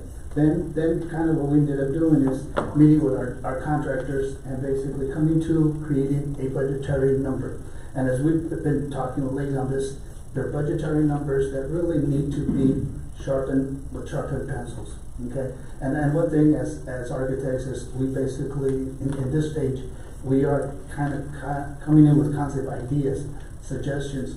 They're coming up with budgetary numbers with the stuff that we provide them. So it's very hard. As we develop, it changes. So with that, we basically present the committees with a list of non-negotiables and alternate items to that. They were ranked. So with that said, okay, so on Reyes, what we basically ended up doing, pretty much, there's a site plan showing kind of areas, but what we have is the non-negotiable items. Kind of in this one, MEP installing backup chillers and cooling towers, upgrading network switches and cabling. Then upgrading security cameras, this is the rough end, new instructional technology, rough end, providing wireless access point, rough end. Some of the areas that were talked about in this charrette of these community design communities, where we basically talked about alternate. When alternate was discussed about resealing and recoating the asphalt pavement. One of the areas that pretty much the administration and the committee really were concerned with their areas in the backside where the kids are pretty much playing in what we call chat, little rocks. And that was one of their concerns. They said, okay, the second concern was the issue of it's hot out here. There is no a canopy, some type of metal canopy that provides shelter for these little ones. The other one that kind of was interesting is there is a walking trail out there, and I think kind of most of the time when they walk is when they bring in their grandparents and whatnot. Their walking trail is going through some dirt, I want to call it, okay? So what we ended up doing is not using that particular area, kind of where we can basically use some of the existing sidewalks, turning them into little trails and whatnot.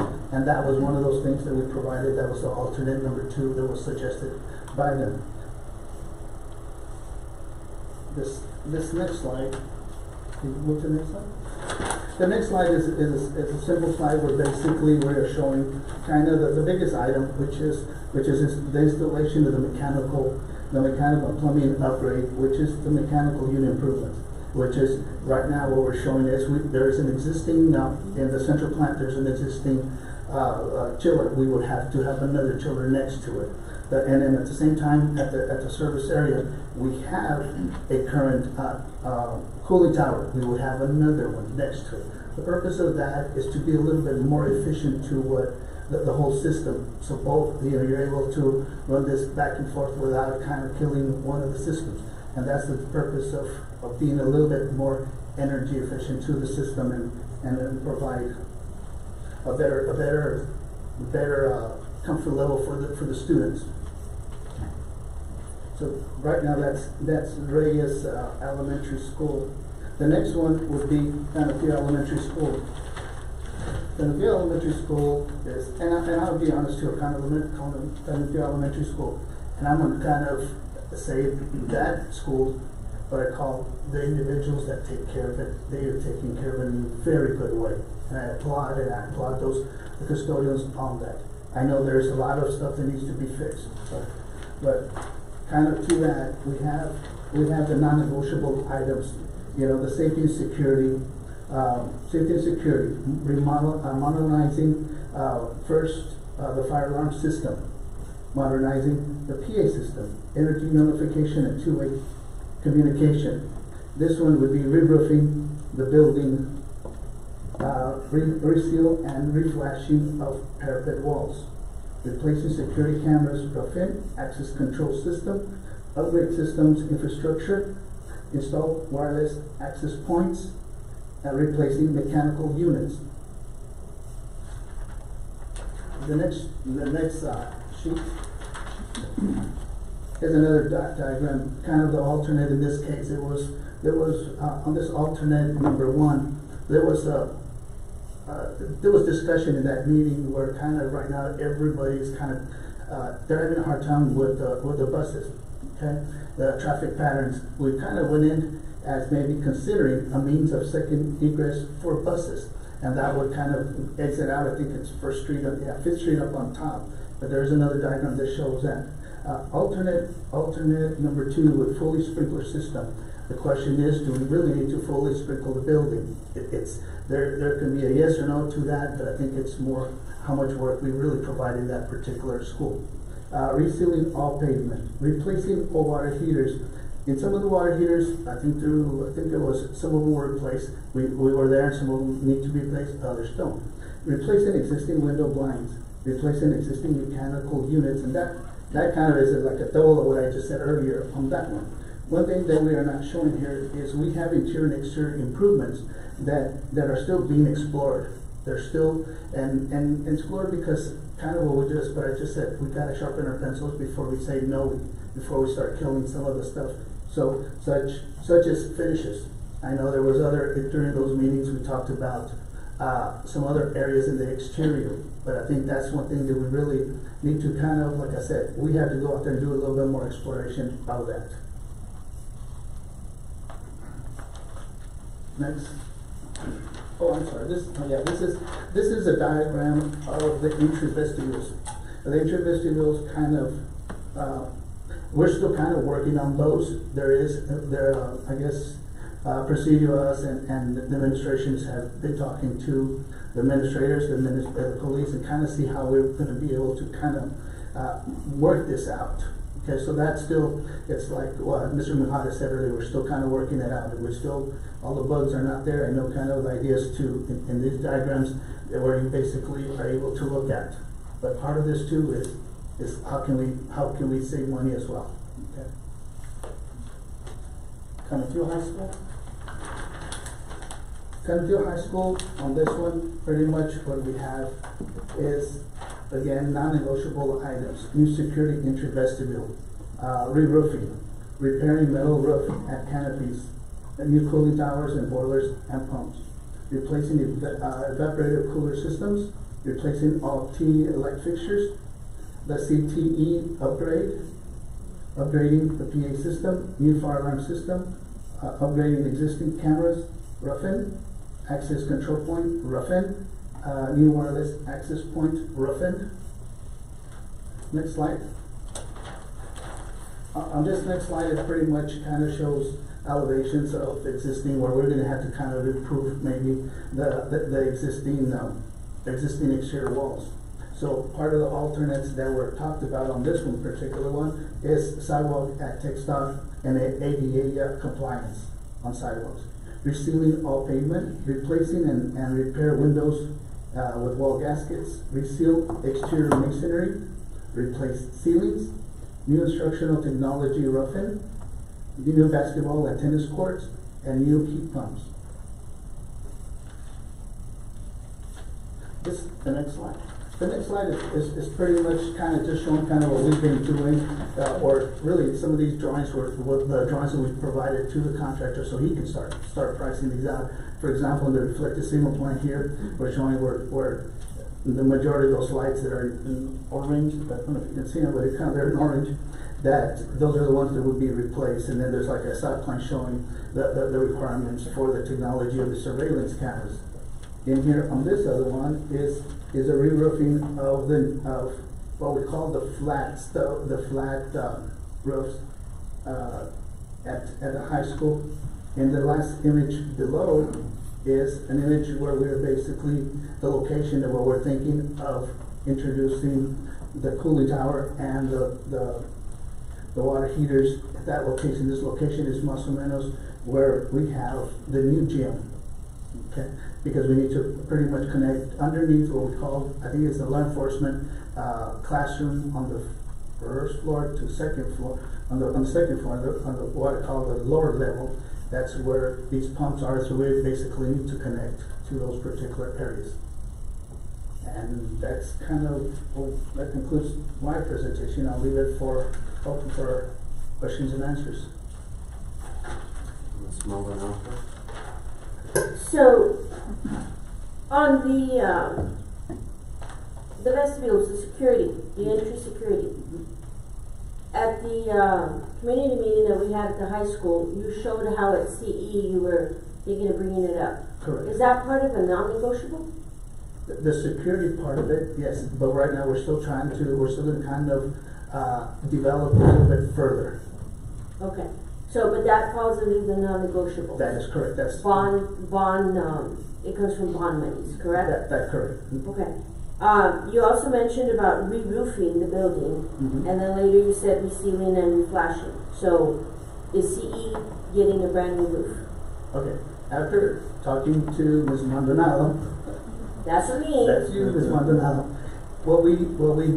That's where basically we came back and added that as re-roofing. Okay, re-roof that roof. We are still, and we're still going to kind of get our our roofing consultant to go out there. Basically what's gonna happen on my side. We are gonna kind of next week, we gotta start doing what I call my homework. We need to start going over to these particular spaces. After you raise that concern, and you saw me like, oh, what? We kind of didn't understand kind of the concern of having to re-roof.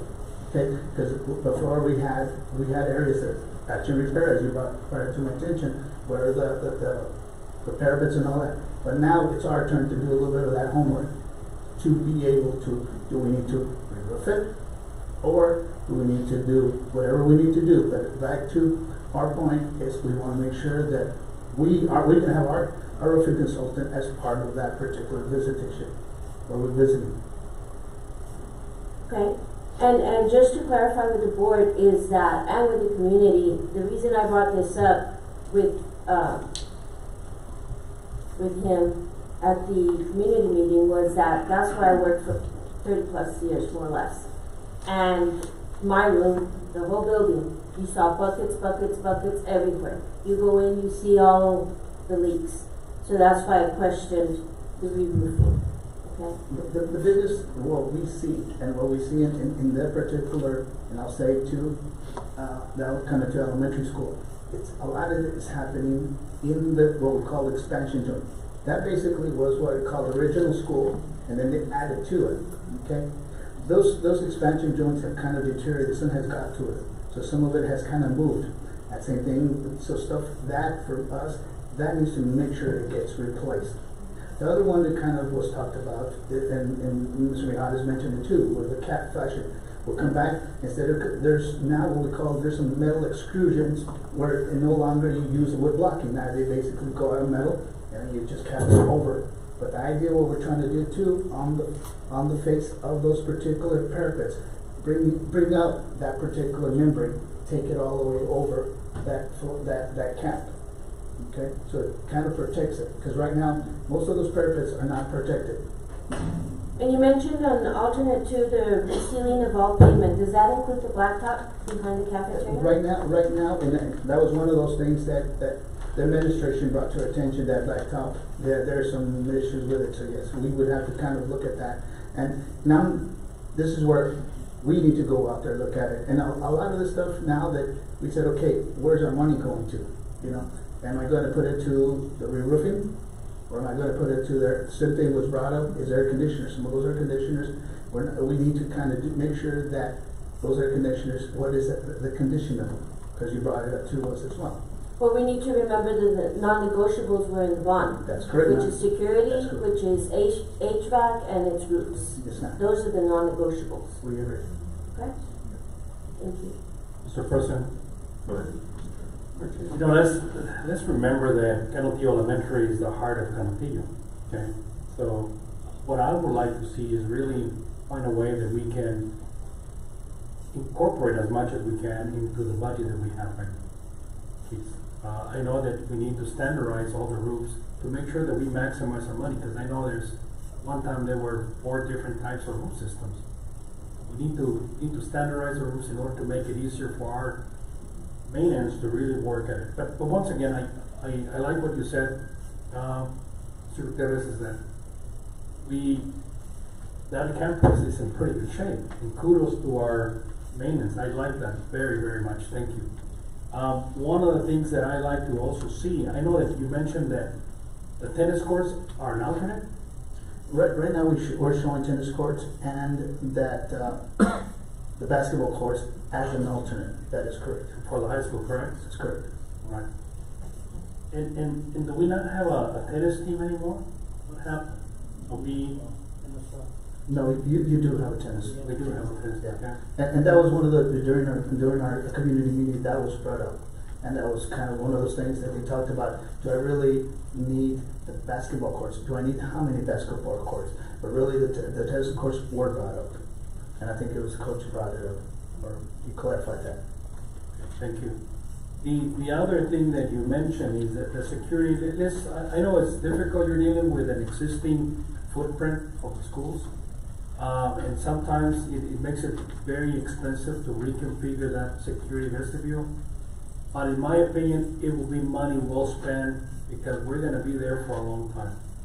So you have a bunch of alternates, let us review it also, bring it to our attention. Because I think even though the school they know exactly what they want, we want to be able to also defend from our perspective, given the fact that the community approved a certain amount of money for each specific site.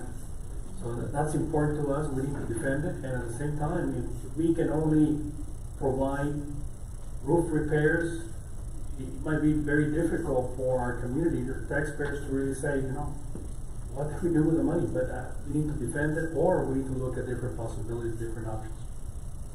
Thank you, appreciate it.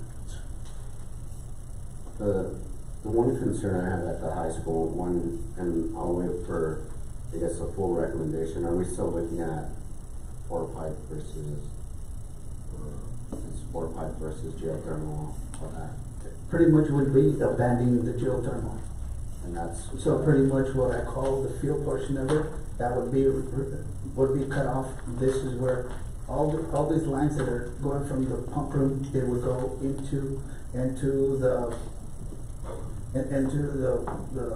boiler, depends how you're using it, the boiler or the cooling tower, and from there get dispersed back to the classrooms, to administration areas. So that would be no longer be used. And that's the recommendation, or we're still doing a cost benefit analysis? I think right now that would be the recommendation that we would go with.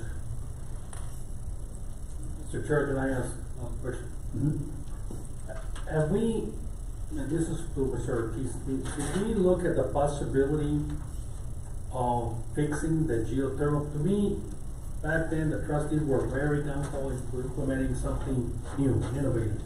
And geothermal was it. But we've also seen that over time, a lot of these schools have been abandoning geothermal simply because of the headache. But if we look at a consultant that has come over and tried to identify how many leaks we have, how much pressure we're losing, what it will cost to repair, and simply, I think the new system that we're implementing it has some value. I don't know what that might be, but you might want to give us an idea down the line as to what that new system is costing. I assume it's a chunk of money. Mr. Martinez, kind of with that, what you find is that pretty much, just imagine, and for people to kind of imagine this thing, the entire football field, the entire softball field, the entire baseball field, the practice field, that has, at every 20 feet, there's a hole into the ground, 200 feet into the ground. So at this point, well, that plus it all manifolds going through what we call the ag building, going up to the stairs where the tennis courts, where the basketball courts, up to that whole area. It's all manifold with all that is water moving back and forth. Now I'm going to take it back to the field. Yeah, we can hire this and we can do that. The only problem is you would have to do some extensive opening up to be able to see what's happening. It's kind of, these lines are basically PVC pipes glued together with a coupling. As we know, when we do other sprinkler systems, those things, they come on. So the only thing is 200 feet into the ground, how do we know what's leaking? We know it's leaking because your people have, the facilities that's always sit there, it's there because there's leaks, there's the pressure that's there. But how far can you really find it? Let's assume, okay, like anything else, you fix it. Let's say you identify a location, boom, you say, okay, I'm gonna glue that area. But tomorrow, that other one's gonna pop. So it's just kind of like you go in a circle on it. And I think that's where pretty much the intent here is where we did talk to Fluid Systems. He did recommend that, okay? Where we basically come back. But to your question of hiring somebody to do that, we have not. Because at this point, how far do you take it? Where do you stop? The last thing that I want to do is be in front of you all and somebody says it's still hot. It's still hot, Mr. Gutierrez. And I'm going to say, well, the investigator said this, and I don't think that buys it. The last thing I want to be in front of you all say, and the kids don't like. And I think that was one of those things that in those comments that were given to us, by Presidio, it does mention we want to have, we want a better heating and cooling system, and I think it's more the cooling system versus the heat. Thank you. I did forget something in regards to our elementary school. One of the things, just a comment on the outside learning environments, making sure shade, so we could maximize that. Other than that, is there any other questions? Go ahead, Ms. Barnes. So I'm gonna kind of go in order. So Reyes Elementary School, we went through the non-negotiables and then the alternates, I'm sorry. And then we spoke about the mechanical plumbing upgrades. Are those being considered? That is non-negotiable. Got it, okay. That has to happen. And then I kind of have that same question in regard to Canterbury Elementary. Some of the site so I guess it's technically on that second page. It's talking about the site improvements of coating and repairing the damaged sidewalks, ADA compliance. Are those non-negotiables or are those under the alternates? Okay.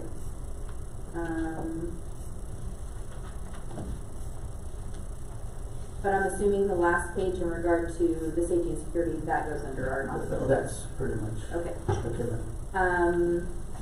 I have most questions over the high school. So and I know that this is an alternate, but, and I guess this really isn't so much a question for you, it's more so for administration. My understanding is that with Excel Energy, we already upgraded all of the lighting to LED. Is that not correct? Because that's what our Proposition B covered, was lighting upgrades district-wide. So I just have questions about that. Good evening, President Rodriguez, Superintendent Galaviz, and members of the board. So the scope of the work was to switch the lighting bulbs and fixtures and having to do also with the motion sensors to keep them on and off. However, not the entire composition of the system, I guess, was changed. So when you're talking about upgrading those fixtures, you're talking about physically replacing what was there, not just the bulbs, to be more energy efficient and not just the way that the system itself works. Okay, and I'm just, I guess, gonna push back a little bit because I did go into Board Book and I pulled the presentation from Excel Energy, and it specifically says that we are replacing 14,100 lighting fixtures district-wide throughout the district. So it doesn't say, it says, and the bulbs in regards to that. So, I mean, it seems to me that we already paid a good chunk of change for Excel Energy to do that job. So if we need to go and look, did they fulfill that correctly? We're still under warranty for that, things of that sort.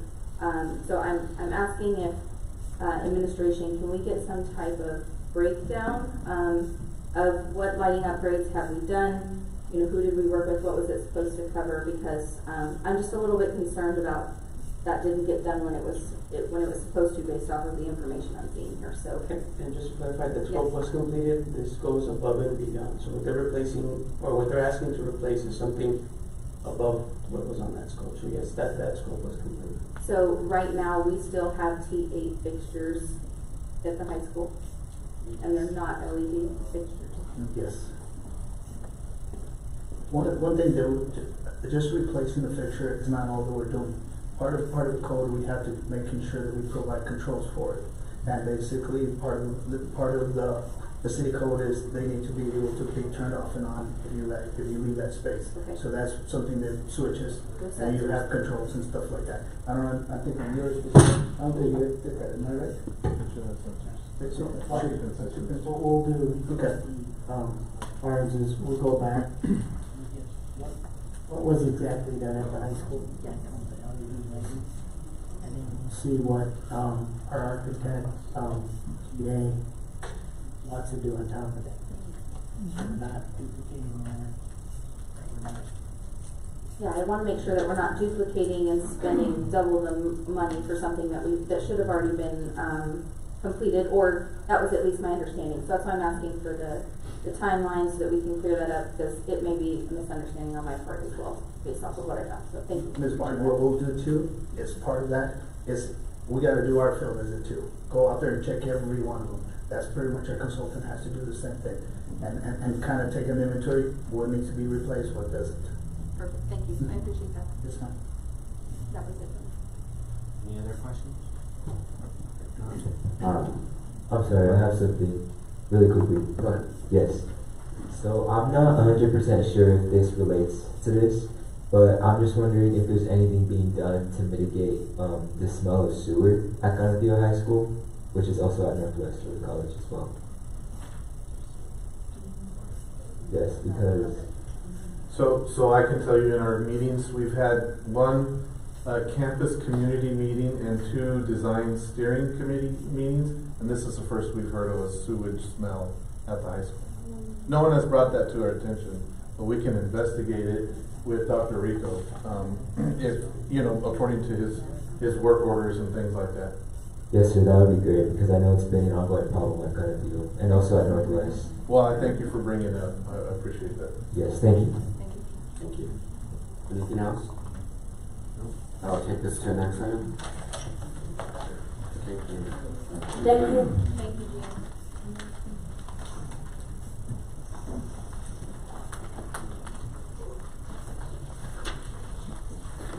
You could go to the slide.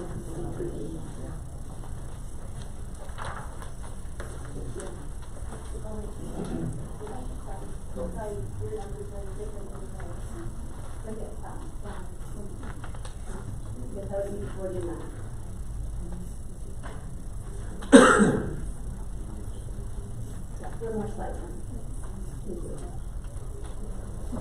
Good evening, members of the board, board president, Superintendent Deco, Galavis. So I'm Renee. Sorry. Before, I should have, I didn't want to interrupt in between the presentation, but Ms.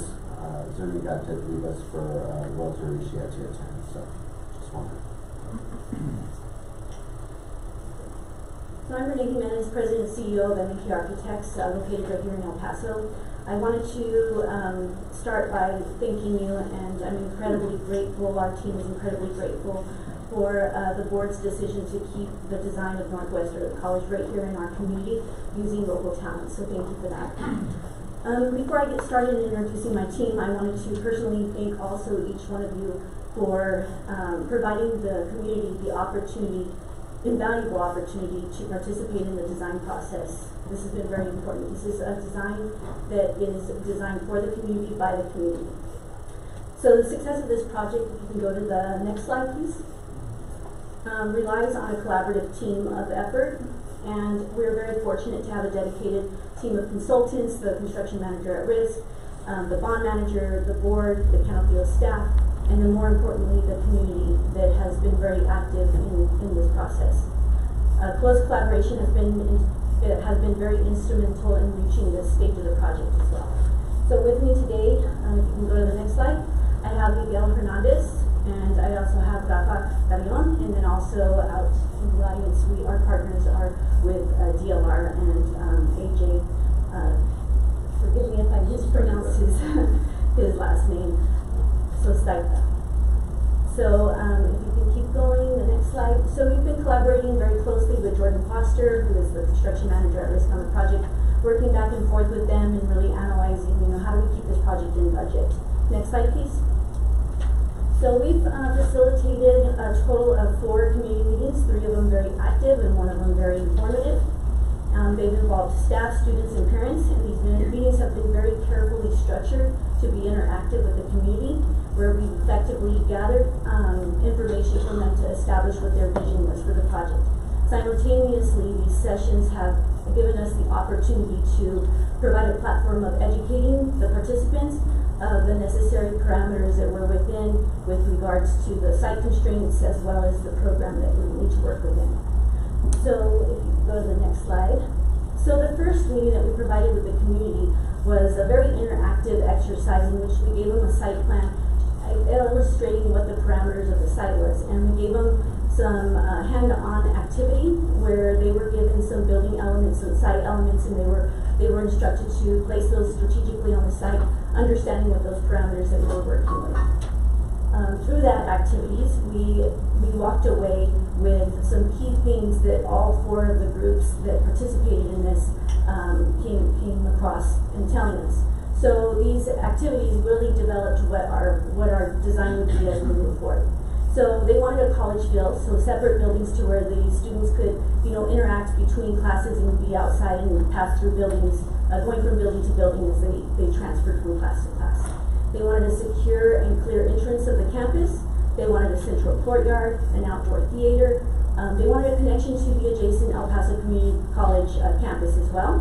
They wanted some shade in between the structures of the buildings as they moved forward from building to building. And they wanted to preserve Griffin Circle, sorry. In the slide that you're seeing here is we gave them some options of what the exterior could look like. 3 very different options. One of them was match the adjacent campus. The second one was match the adjacent campus, but give it a little bit of a modern twist.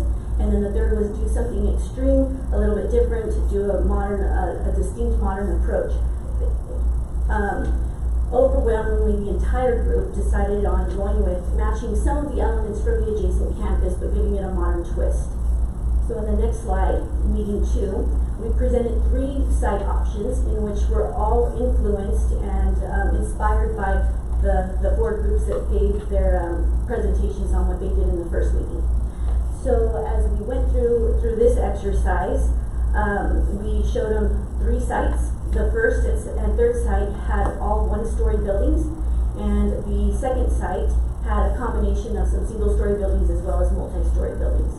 Overall, the group expressed a preference for the elements from Site 1 and Site 2, and there was a significant amount of conversation that went back and forth about, 1-story versus 2-story, and the conversation went back and forth a little bit, which gave us some valuable feedback and provided our team some critical insight to better address and refine our second-story option. So next meeting was, we also gave them the opportunity at this one when we showed them the 3 sites to give us their likes and dislikes of what they liked about each option. And we instructed them that, we weren't walking away with any of these sites to move forward with. We were walking away with what they liked and what they didn't like about each, and we were going to combine those and come back to them with some options. So in the next meeting, option 3, we gave them 2 site options. One was all 1-story, and next slide, in this option, we gave them the 1-story option, and next slide, and the floor plans that went with it.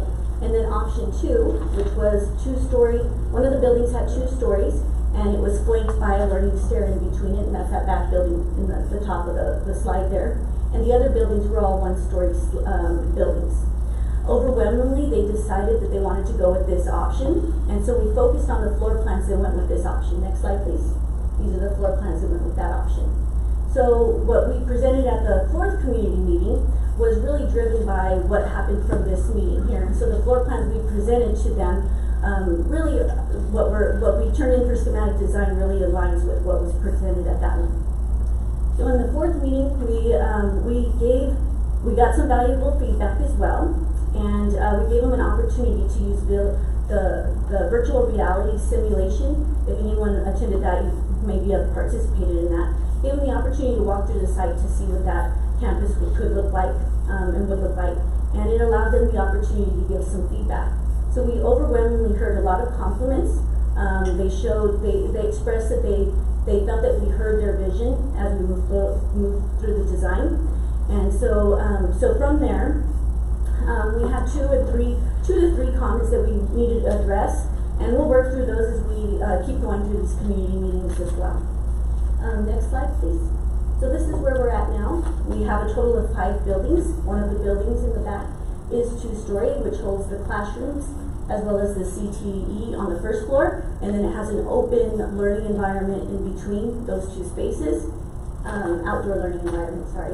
And then there's a science building hub as well as an administration building, fine arts and multi-purpose, which allows access from the public side as well as from the secured side for the students, and then an athletic building and an open courtyard. Next slide, please. So So here's some images of what the campus could look like.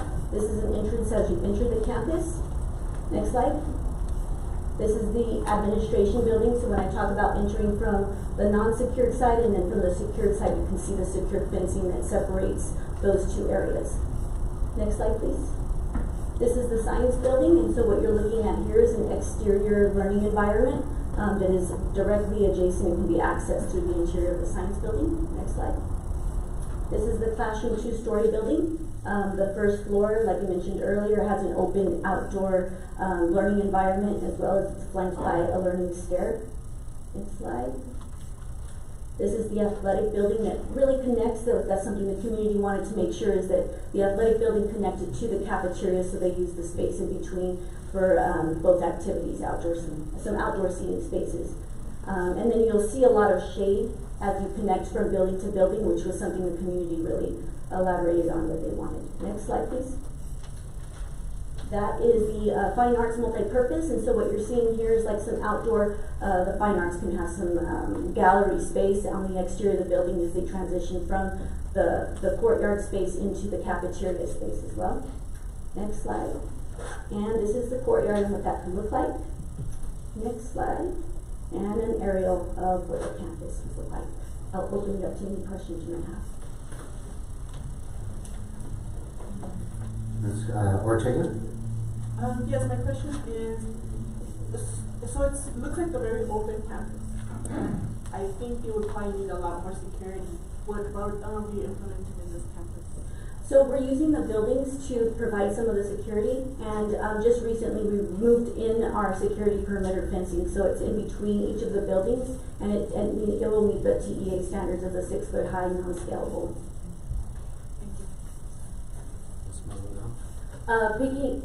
I'll piggyback off of her. So, but this is, do you have security around the whole entire campus? It's closed in. We're trying to limit and make sure that we meet budgets, so we're trying to really capture and limit the amount of site improvements we're doing. So it's in between buildings, and we're using the buildings to protect as well.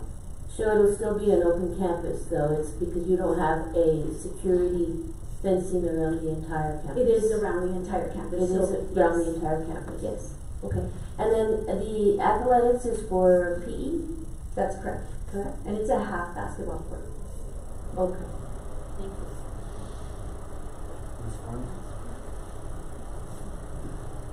Are we still going to have any type of secured vestibule for administration when people are checking in? Yes. So if you saw that picture where the administration is, you can enter in through one door, you check in, and then you go out. They'll allow you to open up the door to get you on the secret side.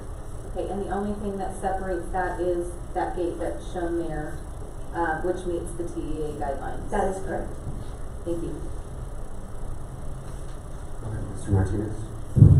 Mr. Menes, I'd like to commend you on your design. It's very attractive. I call it the California School Council. And it's very attractive. I visited several campuses in California. It's very appealing. Do you have enough money to implement these buildings? Yes, we're working with the contractor right now to just to solidify the budget. I commend you. It's a very good design.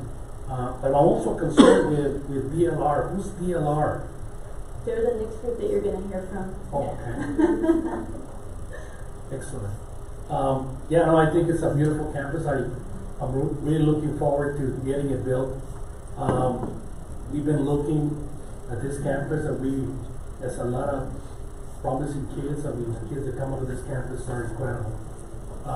But yes, if we can build them, let's do it. So just be careful. Just be careful with the numbers, because they can really get out of hand very quickly. Yeah, we might have to make some tweaks, but we'll get there. We're confident. Thank you, ma'am.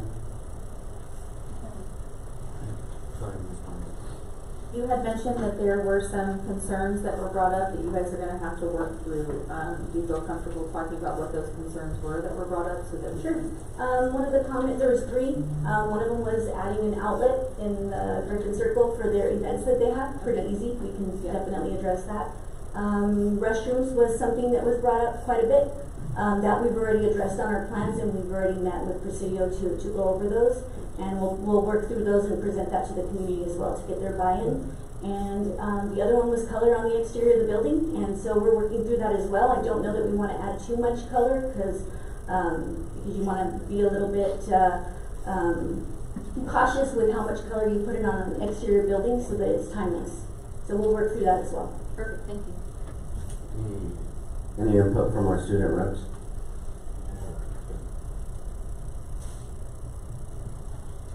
I just have one question about the restrooms as well. I'm not 100% sure, but I've heard some word around my school that the restrooms are going to be gender neutral. Is that true? We've addressed that. It was shown that way, and we've addressed that, and so we'll present that to the community at this next meeting that we have with them. Okay, thank you. The question that The comment that I wanted to add in regards to some of these students, pretty much since it's a college-going campus, and some of these actually get into whether it's Ivy League schools or other, how we could probably incorporate whether it's some of the sports or finance, like how that works. The athletic piece of it? Either athletics or, it's more cricket, that type of thing. Yeah, we have some CTE spaces that are within the program and some fine art spaces, but the athletic piece of it, we have a half court, but we don't really have athletic fields here. What about like for annual meals and stuff like that? Yeah, as that wasn't in the original design for this campus. Is it something that you would like us to pursue? Well, just if it's possible, I think the more the kids have, because a lot of the times it's, the traditional high school versus the early college, and how can we offer other type of programming that it's not necessarily UIL, but you can have intramurals or certain stuff where it's more like a club type of organization. So just making sure we're. If I remember during our community meetings, they didn't really push anything as far as intramurals, right? They were really just requesting a athletic area where they could play basketball or do other sports there. They did fields. Yeah, they did ask for soccer fields. There's not enough room to put a soccer field. And I think the half gym that is being built is on an exterior wall, so if you wanted to grow that gym, it's designed to expand. Yeah. So as the program to grow, you have that opportunity. They've done a great job with that. So. Yeah, we rotated actually after the last meeting that we had, we rotated the gym so that it could be added onto. Any other questions? No? Go ahead. In regards to the multi-purpose room or the multi-purpose area that's there, I feel like that could be really used for some of those clubs and programs that he's the talking about. existing multi-purpose room that's there. Yes. Correct? Okay. that would take us to. Thank you, McKay. Thank you. Thank you. That would take us to next item. Board President, can I make a correction to Mr. Lozano? The sewage smell was brought up in our last meeting, and we are doing some preliminary investigation and hope to provide a solution in the near future. Thank you.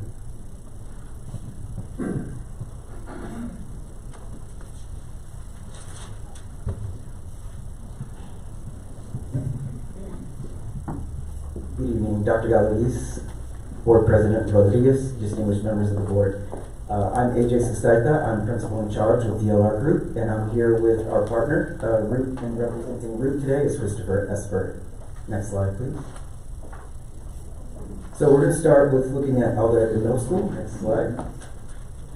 The team we're working with is Presidio, DLR Group, Root, and our construction manager at risk is Baines. Next slide, please. So we're here to only do one thing and bring County CISD's community's vision to life. So right now I'm going to walk you through the visioning process and discovery sessions that we engaged in to come to the design that Chris is going to walk you through in a few minutes. Next slide, please. So visioning meetings, we had separate meetings for both campuses, both in the same format. What we did was run through exercises with them, talk about them and how they like the aesthetic, what their vision for the school is, what the culture is at that particular campus, how the community interacts with that campus, and what they want to see in the next iteration of their building. Next slide, please. So from that, the second visioning meeting, you can see there at the top right, those two images are some what we call them is guiding principle cards. So we ask small groups in each stakeholder meeting to take some of these cards and identify what resonates with them. So from there, we had discussions on dial down and what the specifics behind those desires were. So that leads us to creating the guiding principles, which is going to establish every design decision we make. So next slide. So some of those are, I want to highlight a few. So flexible, future-ready spaces, foster community and interaction, connectivity and approachability, celebrating culture in STEAM and STEM. See, these are just some of the things that we are approaching in design and how we're bringing the future-ready education to your students at Canutillo ISD for both Alderete and Canutillo Middle. Next slide, please. So Alderete Middle School, what we're doing here is we're showing you our bond budget. This is the budget we are designing to. We are very good stewards of public funds, and as such, this is something that we pay attention to at every phase of design and every decision we make throughout the process. So I'm going to turn it over to Chris and let him walk you through our siting and then the design as it stands today. Thanks, AJ. President Rodriguez, Dr. Galaviz, and distinguished board, thank you for the opportunity to present before you today. I have to lean forward a bit here, okay? So I'm going to first walk through Alderete Middle School from the outside in. So just to orient everybody on the overall site placement, we for the most part know the existing location of the school. We looked at macro circulation, kind of tend to look at the big picture and then zoom into the site, but essentially the site is going to be relocated to the intersection of Rustler and Cimarron Canyon Drive, approximately southeast of its current location. Next slide, please. We then engaged in quite a bit of site analysis. This site in particular has many challenges and opportunities concerning drainage, concerning access, concerning view corridors, and current existing drainage easements and existing utility easements. Next slide, please. As AJ had mentioned, we always carry forward with our guiding principles. These guide us on a technical level, but they also guide us on a design level, so we ensure that we always look back to really the nuggets or the takeaways that we carry with us from the several community meetings and steering committee meetings. Next slide, please. During our community meetings, we engaged in a process that really involved certain puzzle pieces, and these are really pieces of the building that we encouraged members of the steering committee to interact with and play with, and then we essentially synthesized that into a diagram which further guided us to what I'll show you in a moment, which is the overall layout of the building. But essentially, we're looking at two wings which are bisected by an highly interactive central atrium space that then leads you through to a secure exterior courtyard. So from left to right in this diagram here, this metaphorically, but also from a space planning standpoint, allows us to start to structure the school as something that is from the community through to its campus community. Next slide, please. So on the second level, this central atrium extends up and through the building, and this also allows us to centralize circulation through the building itself. This allows for efficiency of circulation, but also a very compact, very efficient footprint. Next slide, please.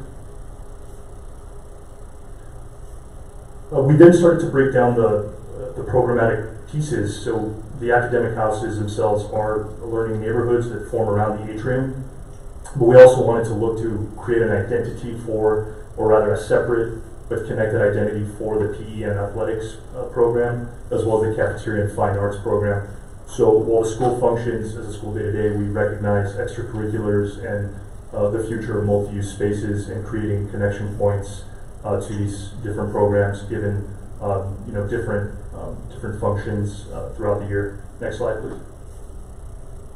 What you'll see here is a detailed conceptual site plan that starts to take the diagram and pursue it further in terms of the micro programs, the individual spaces, so we can start to establish an overall detailed footprint.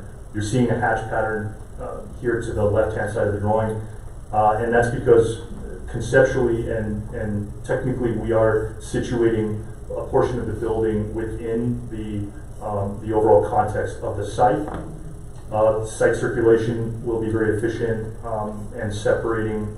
We look to separate the vehicular circulation for parents from the bus drop-offs, and again create opportunities for, as I'll show you in the next slide, please.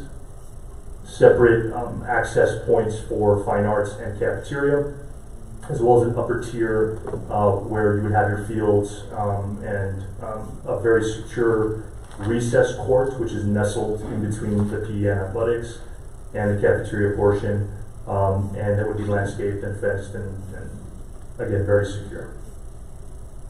Next slide, please. These are conceptual sectional drawings that show the central atrium space, really the beating heart of the school, which would, in the top image, really show this opportunity to create integrated circulation. So these are learning stairs or opportunities for flexible learning that could happen within the center of the overall space. We would also feature the library and the maker space as these real, crown jewels within the overall jewel box, if you will. In the lower section, we're really using the site because we feel the site brings a lot of, again, opportunity, but it also speaks to the character of the mountain, of our community. And we're using the site as an opportunity to step and layer the programs within. We will also pursue the use of natural light. So through clear story windows, we're going to recognize the importance and really the necessity of bringing outdoor elements into the building, as well as natural light, all while keeping security and safety top of mind. Next slide, please. This slide shows some very preliminary conceptual views, both exterior and interior. Inspired by its mountainous site and the educational focus of public service, the design for AMS employs fractal geometries that mirror the mountainous terrain. Solid masses represent stability and authority, while void spaces carve pathways of interaction, fostering a sense of exploration and community. Site retaining walls serve both as structural, literal supports and platforms, embodying resilience and strength, key elements in both the built environment and the fields of public service. This interplay between solid and void, stable walls, and dynamic spaces reinforces the balance between fixed structure and adapting programs for the future. And it's really anchoring the design in its mission to educate and ultimately shape young minds and continue to inspire. Next slide, please. We will be pursuing material options that are maintenance conscious, as well as things that would be timeless from a design perspective.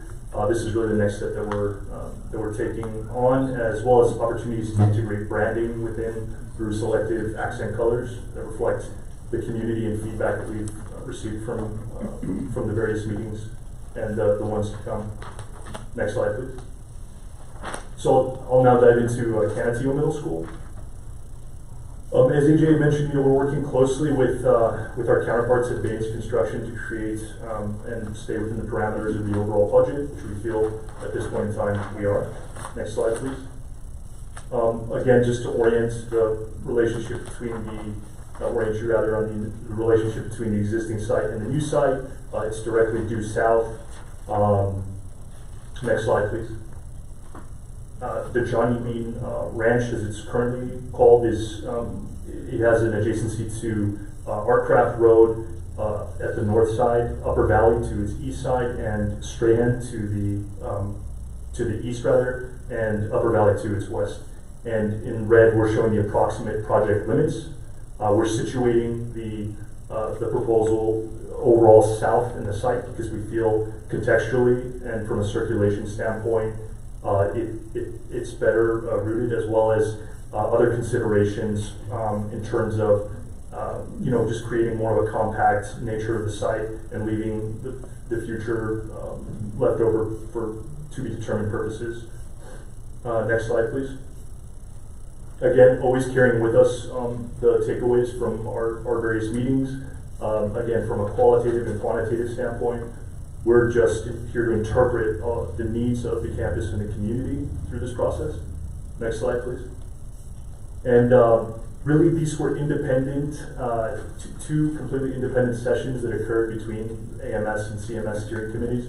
But ultimately, they I'd say somewhat coincidentally, arrived at a similar overall building configuration, one around a central interior atrium space that leads into a very secure exterior, exterior multi-use recessed court.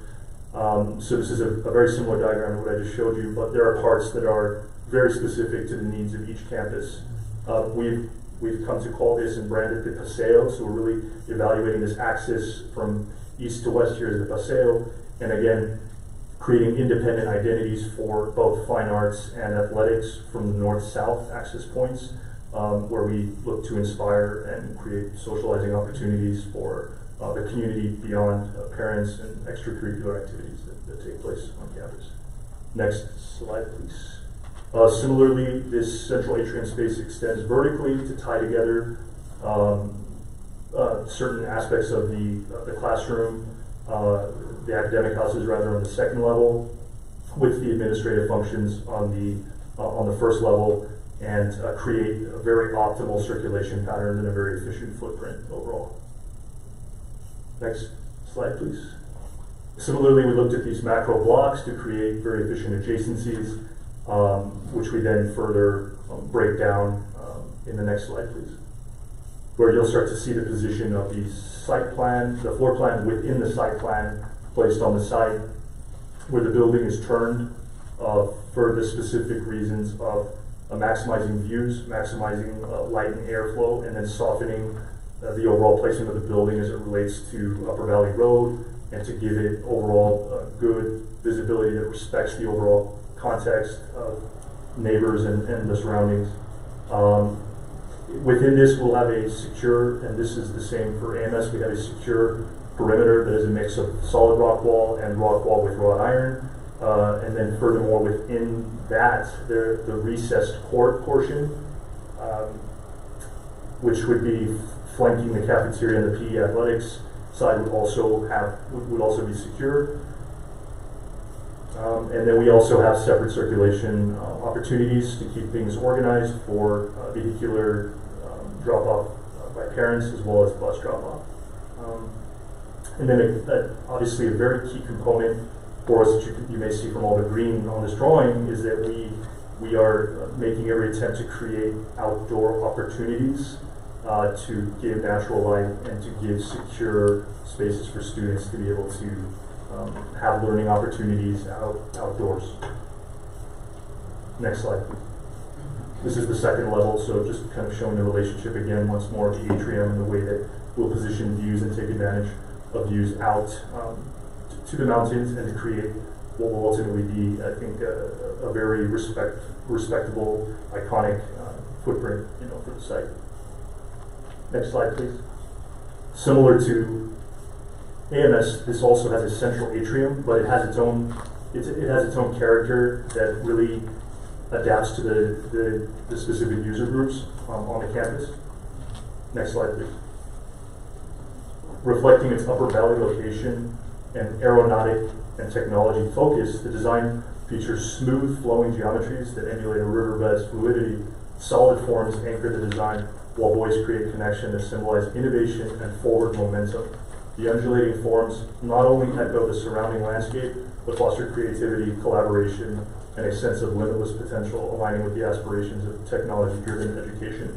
This is a conceptual statement along with conceptual images here that just show a position for creating a separate but related identity to the AMS campus, and something that really is born about from the feedback that we had taken from the user groups to create an identity that would be timeless, that would really emulate the mission for learning, and ultimately create an architecture that could be flexible, durable, and withstand the test of time.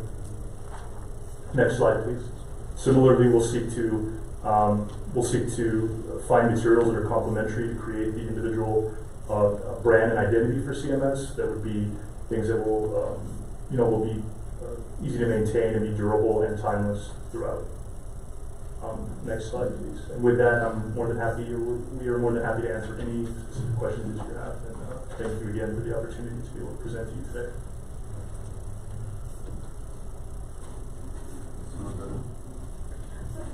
On the traffic, I was looking at the survey, and part of the concern was traffic studies. So for most campuses, is there adequate traffic for the drop-off, for the bus routes and all of that? You have what, 2 lanes, 3 lanes? Yes, ma'am. So we have 2 lanes currently, and we are awaiting, we have preliminary information that we've got from our civil engineers at this time, but we are awaiting a formal traffic impact analysis. But we've, this being that this is still at the schematic phase, we've taken the approach that we feel is going to be the overall the most pragmatic approach for the placement. So we looked at certain, for example, with CMS, we looked at placing the primary ingress and egress off of Upper Valley Road because we already know we have to improve that road to a certain extent. And then for AMS, we already respected the existing median breaks, and then we have logistical concerns. So we looked for the longest possible route that we could basically take on traffic in anticipation of needing to do that. But we feel that with both, we've already at this level exhausted without like a radical retake at it. What would work for the site and complement, in what would complement the TIA when it comes out. Another question is, it's built on the lower part of the land, correct? For AMS? Yes, for AMS. It's both. It's nestled, so it is a 2-story structure where the back of the lower story is essentially going to act as a retaining wall. So it's going to do double duty as well from a cost perspective because the back of the lower story will retain a portion of the site, which is just the necessity of the site. The site changes about 50 feet from its highest to its lowest point. So we really took it as this opportunity to kind of nestle the building, really out of necessity, but it also helps with the scale and the access. And so any concerns with flooding? No, not necessarily, because we already have identified the low point of the site, and we're expecting that as what would become the ponding area as well. And we're working with the civil engineer who essentially has master planned the entire area from before this land purchase. So they know the macro flows, and we're going forward with the geotechnical reports and overall covenances for that Hunt and the overall master plan has. So it'll be fully engineered, and anything that we're going to do is it's going to meet all standards in terms of how we're going to deal with on-site ponding and runoff. Because it's when you keep going on that road, Cimarron Drive, it kind of goes up. It's elevated, right? Yes, those houses. Okay. Yeah, and the way the building is going to take on water, it's going to shed it essentially to the parking lot areas, and then it's going to come down into the ponding area. So it's going to shed away and then back down to the low point, which is already at the corner. That corner is the low point of the site. Mm-hmm. Thank you. Ms. Barnes? So I have questions as well in regard to the traffic. Neither one of these locations would allow for lights to be placed at those ingress and egresses, correct? Because the light's so close to to where they're going to be. So is there anything that we have in mind in regard to people coming down Upper Valley or people coming down, especially from Trans Mountain, that way to be able to turn left onto those properties? Because they're going to have to cross the other traffic. So that's exactly what we're going to engage the traffic engineer on. So there's a few things you can do to address the pedestrian flow. You have a good point. We may not be able to put a formal stoplight. However, we may be able to put up pedestrian flashers that warn on oncoming vehicular traffic and let people have a safe access into and out of the site. So those are top of mind and top of concern. So when we do get engaged with our traffic engineer, that's exactly what we're going to talk about. It's not just going to be the queuing that Ms. Maldonado referred to and how we're getting traffic off the streets of these residential areas, but we're also going to address the pedestrian flow and how we're keeping people safe ingress and egress from the campus. Perfect, thank you. Mr. Martinez? I have a question for administration. If we look at the one on Wrestler side, the middle school, is how many buses are we going to have with this specific site? Are we looking 10, 20, the many? We haven't calculated. I know it's not gonna be the same current that we have, Mr. Martinez, so we would have to. So right now we look at Canutillo Middle School, for example. How many buses do we have on a average day? If I can bring it to you guys on a Thursday packet, so I can break it down. We have the principal from AMS here. How many buses do you have coming in? Currently, I have, without counting our special ed buses, it's 6. 6 buses there. So it's not really that many in order to stack and run behind the others. So, but keep in mind that now we're moving more students than ever before. Or maybe not. That's right, sir. And also, in our design, we are accounting for about 10 to 12 buses on site. And as we engage, again, this traffic engineer is going to be really important because that's something else we're also going to address with them. If we have to increase the, accommodations for a few more buses, that's what we're going to do in the next phase of design development. And that's something that maybe in the future we need to consider, that we give so much importance to traffic and parking and always in the front, where in this specific site, we can have a heck of a building just right there in the corner, really standing out and it's making a statement. The entire county of El Paso, here we are, a little school district that couldn't do it. So it is quite exciting. But once again, I think, thank you for your work, really appreciate it.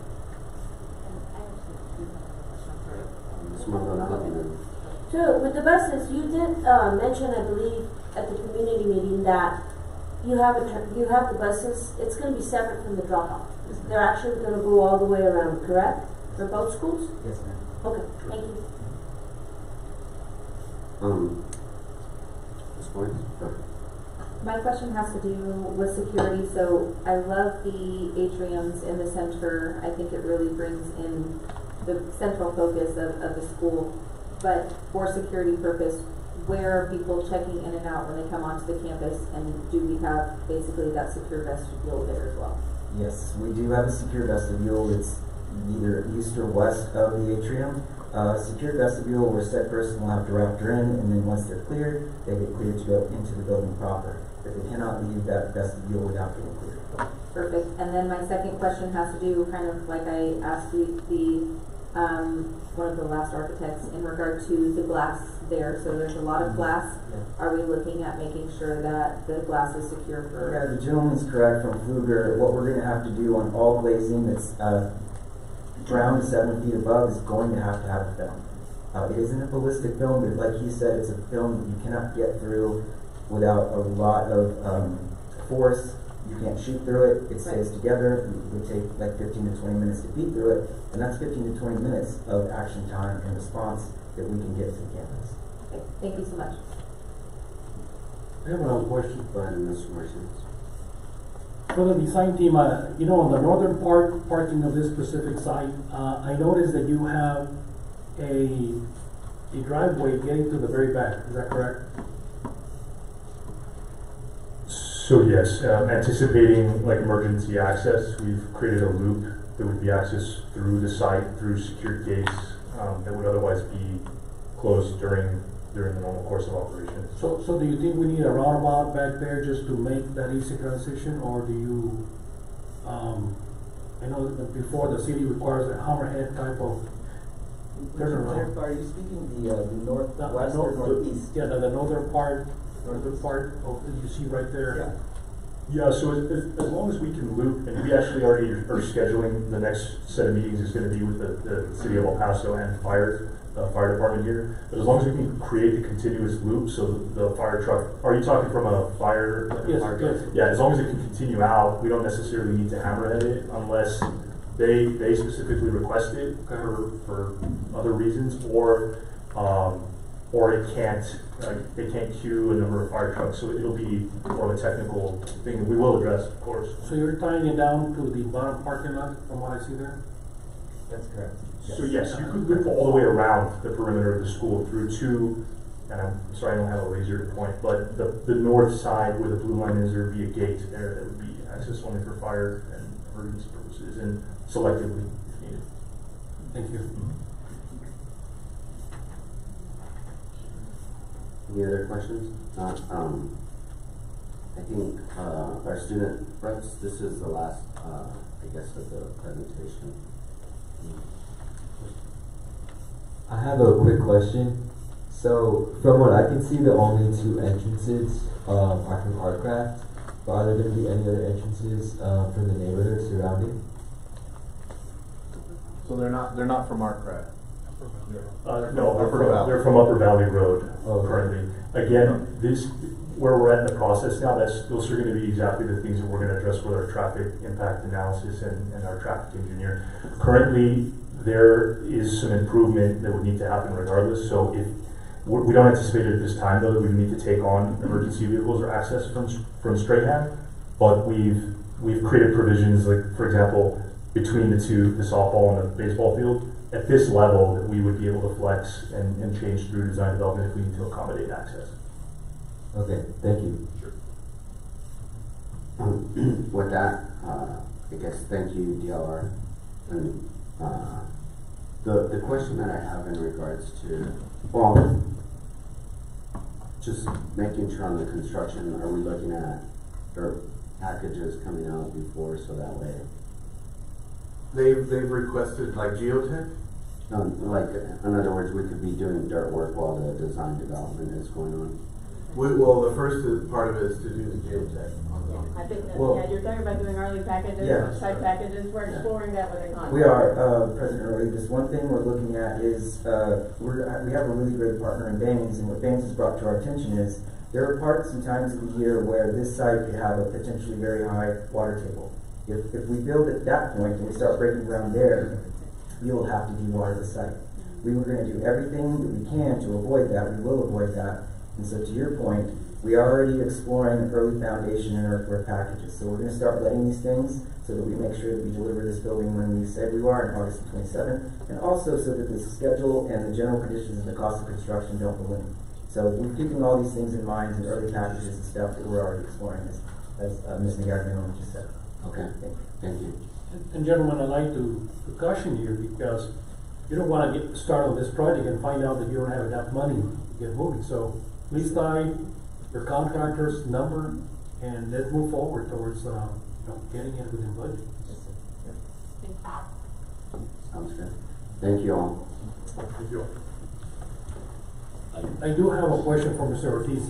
Oh, yes, sir. Mr. Ortiz, the last time I asked you to come up with a schedule, very well defined. Yes. On some of these architects and the contractors, very well defined. And the only reason I'm looking for it is, I think we need to make sure we make them responsible for meeting those deadlines. Correct. Okay? Yes, sir. My opinion is this, the faster you finish, the better you look, and the more positivity we get from our community. Okay? I think that's important. And secondly, I think if you finish early, maybe down the line, when we pass the next bond issue, we will consider that architect, given the fact that he worked with us and he got the project finished on time. Yes. Okay, and I think that's important. So I really would like to look at that schedule, very defined dates, when are these phases will be done, schematic design, design development, working drawings, bidding, and possibly, have a contract to move on for construction. I think I personally would like to see that. Okay, so I can put that in a Thursday packet, would that be okay through you, Dr. Galvez? And in regards to some of them, don't we already have construction timelines? Yeah, on all of them we do. Yes. We have schedules. I think it's just when you could provide what has already been provided, and then once we update those, if you can just provide that. Sure. Well, I think the last time you showed us a 4 weeks. Yes, but I have a more detailed schedule that provides dates. Okay, thank you, Mr. Ortiz. Sorry, I guess I need more clarification on gender neutral restrooms. Okay. Because I was in California one time, and I didn't know it was a gender neutral restroom, but it made me uncomfortable. Right. So I don't know, all I knew when I was growing up, there's a boys restroom and a girls restroom. So I just wanted, and I've seen other districts try to build that, but then they're on the news the next day. So I wanna make sure that I understand what a gender neutral restroom is. We're not providing gender neutral restrooms, we're providing boys restrooms and girls restrooms. Okay. They are just, instead of toilet partition stalls, they're full rooms, and the sinks are outside so they can be monitored for discipline and for, overseen. But no, there are boys restrooms and there are girls restrooms. Okay. No unisex restrooms. With stalls Yeah, they're inside. Okay. Exactly, they're kind of like the Buc-ee's. So the rooms are, they're a little bit, but again, you can see because you'll have the sinks. Alright.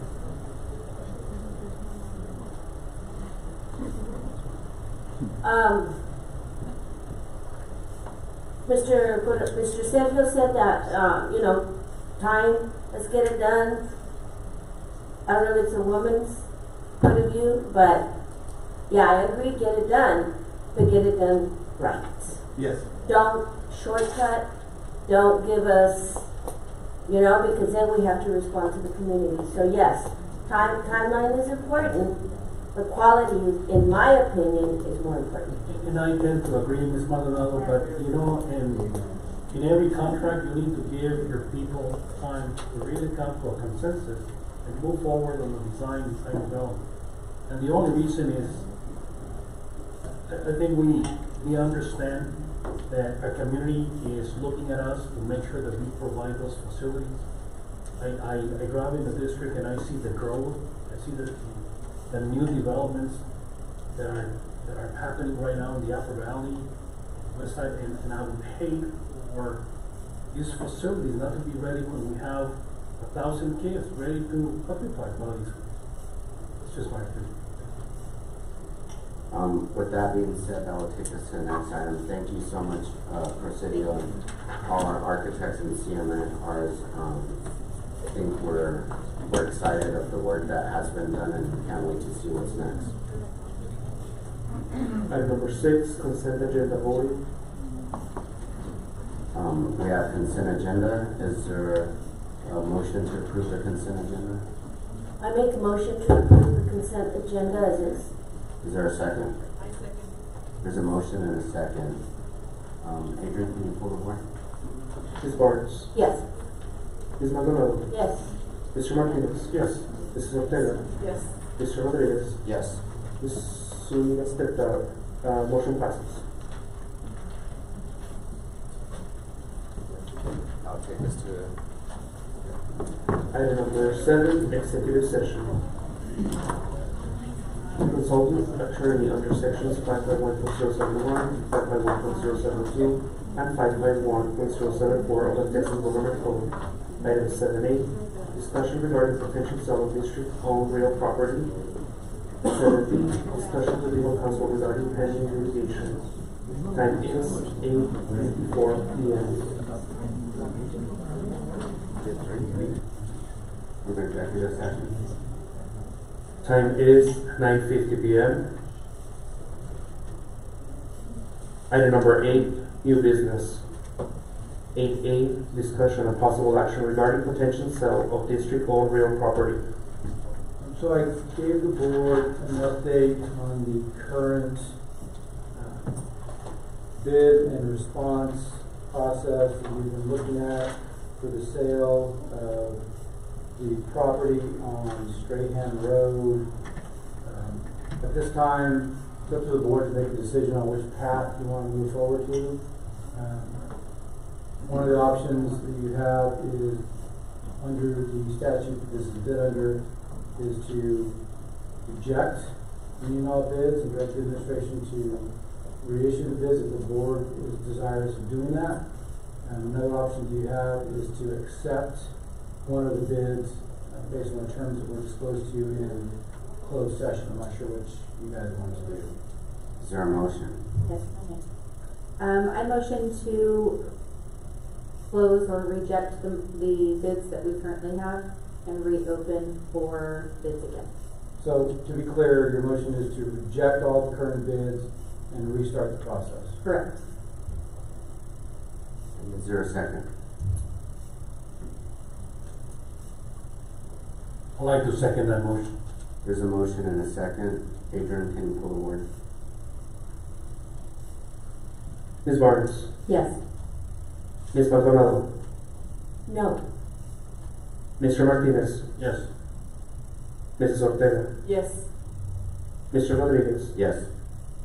Motion passes.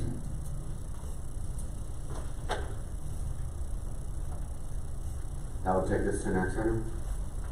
Next item, item number 9, meeting adjournment. Time is 9:52 p.m.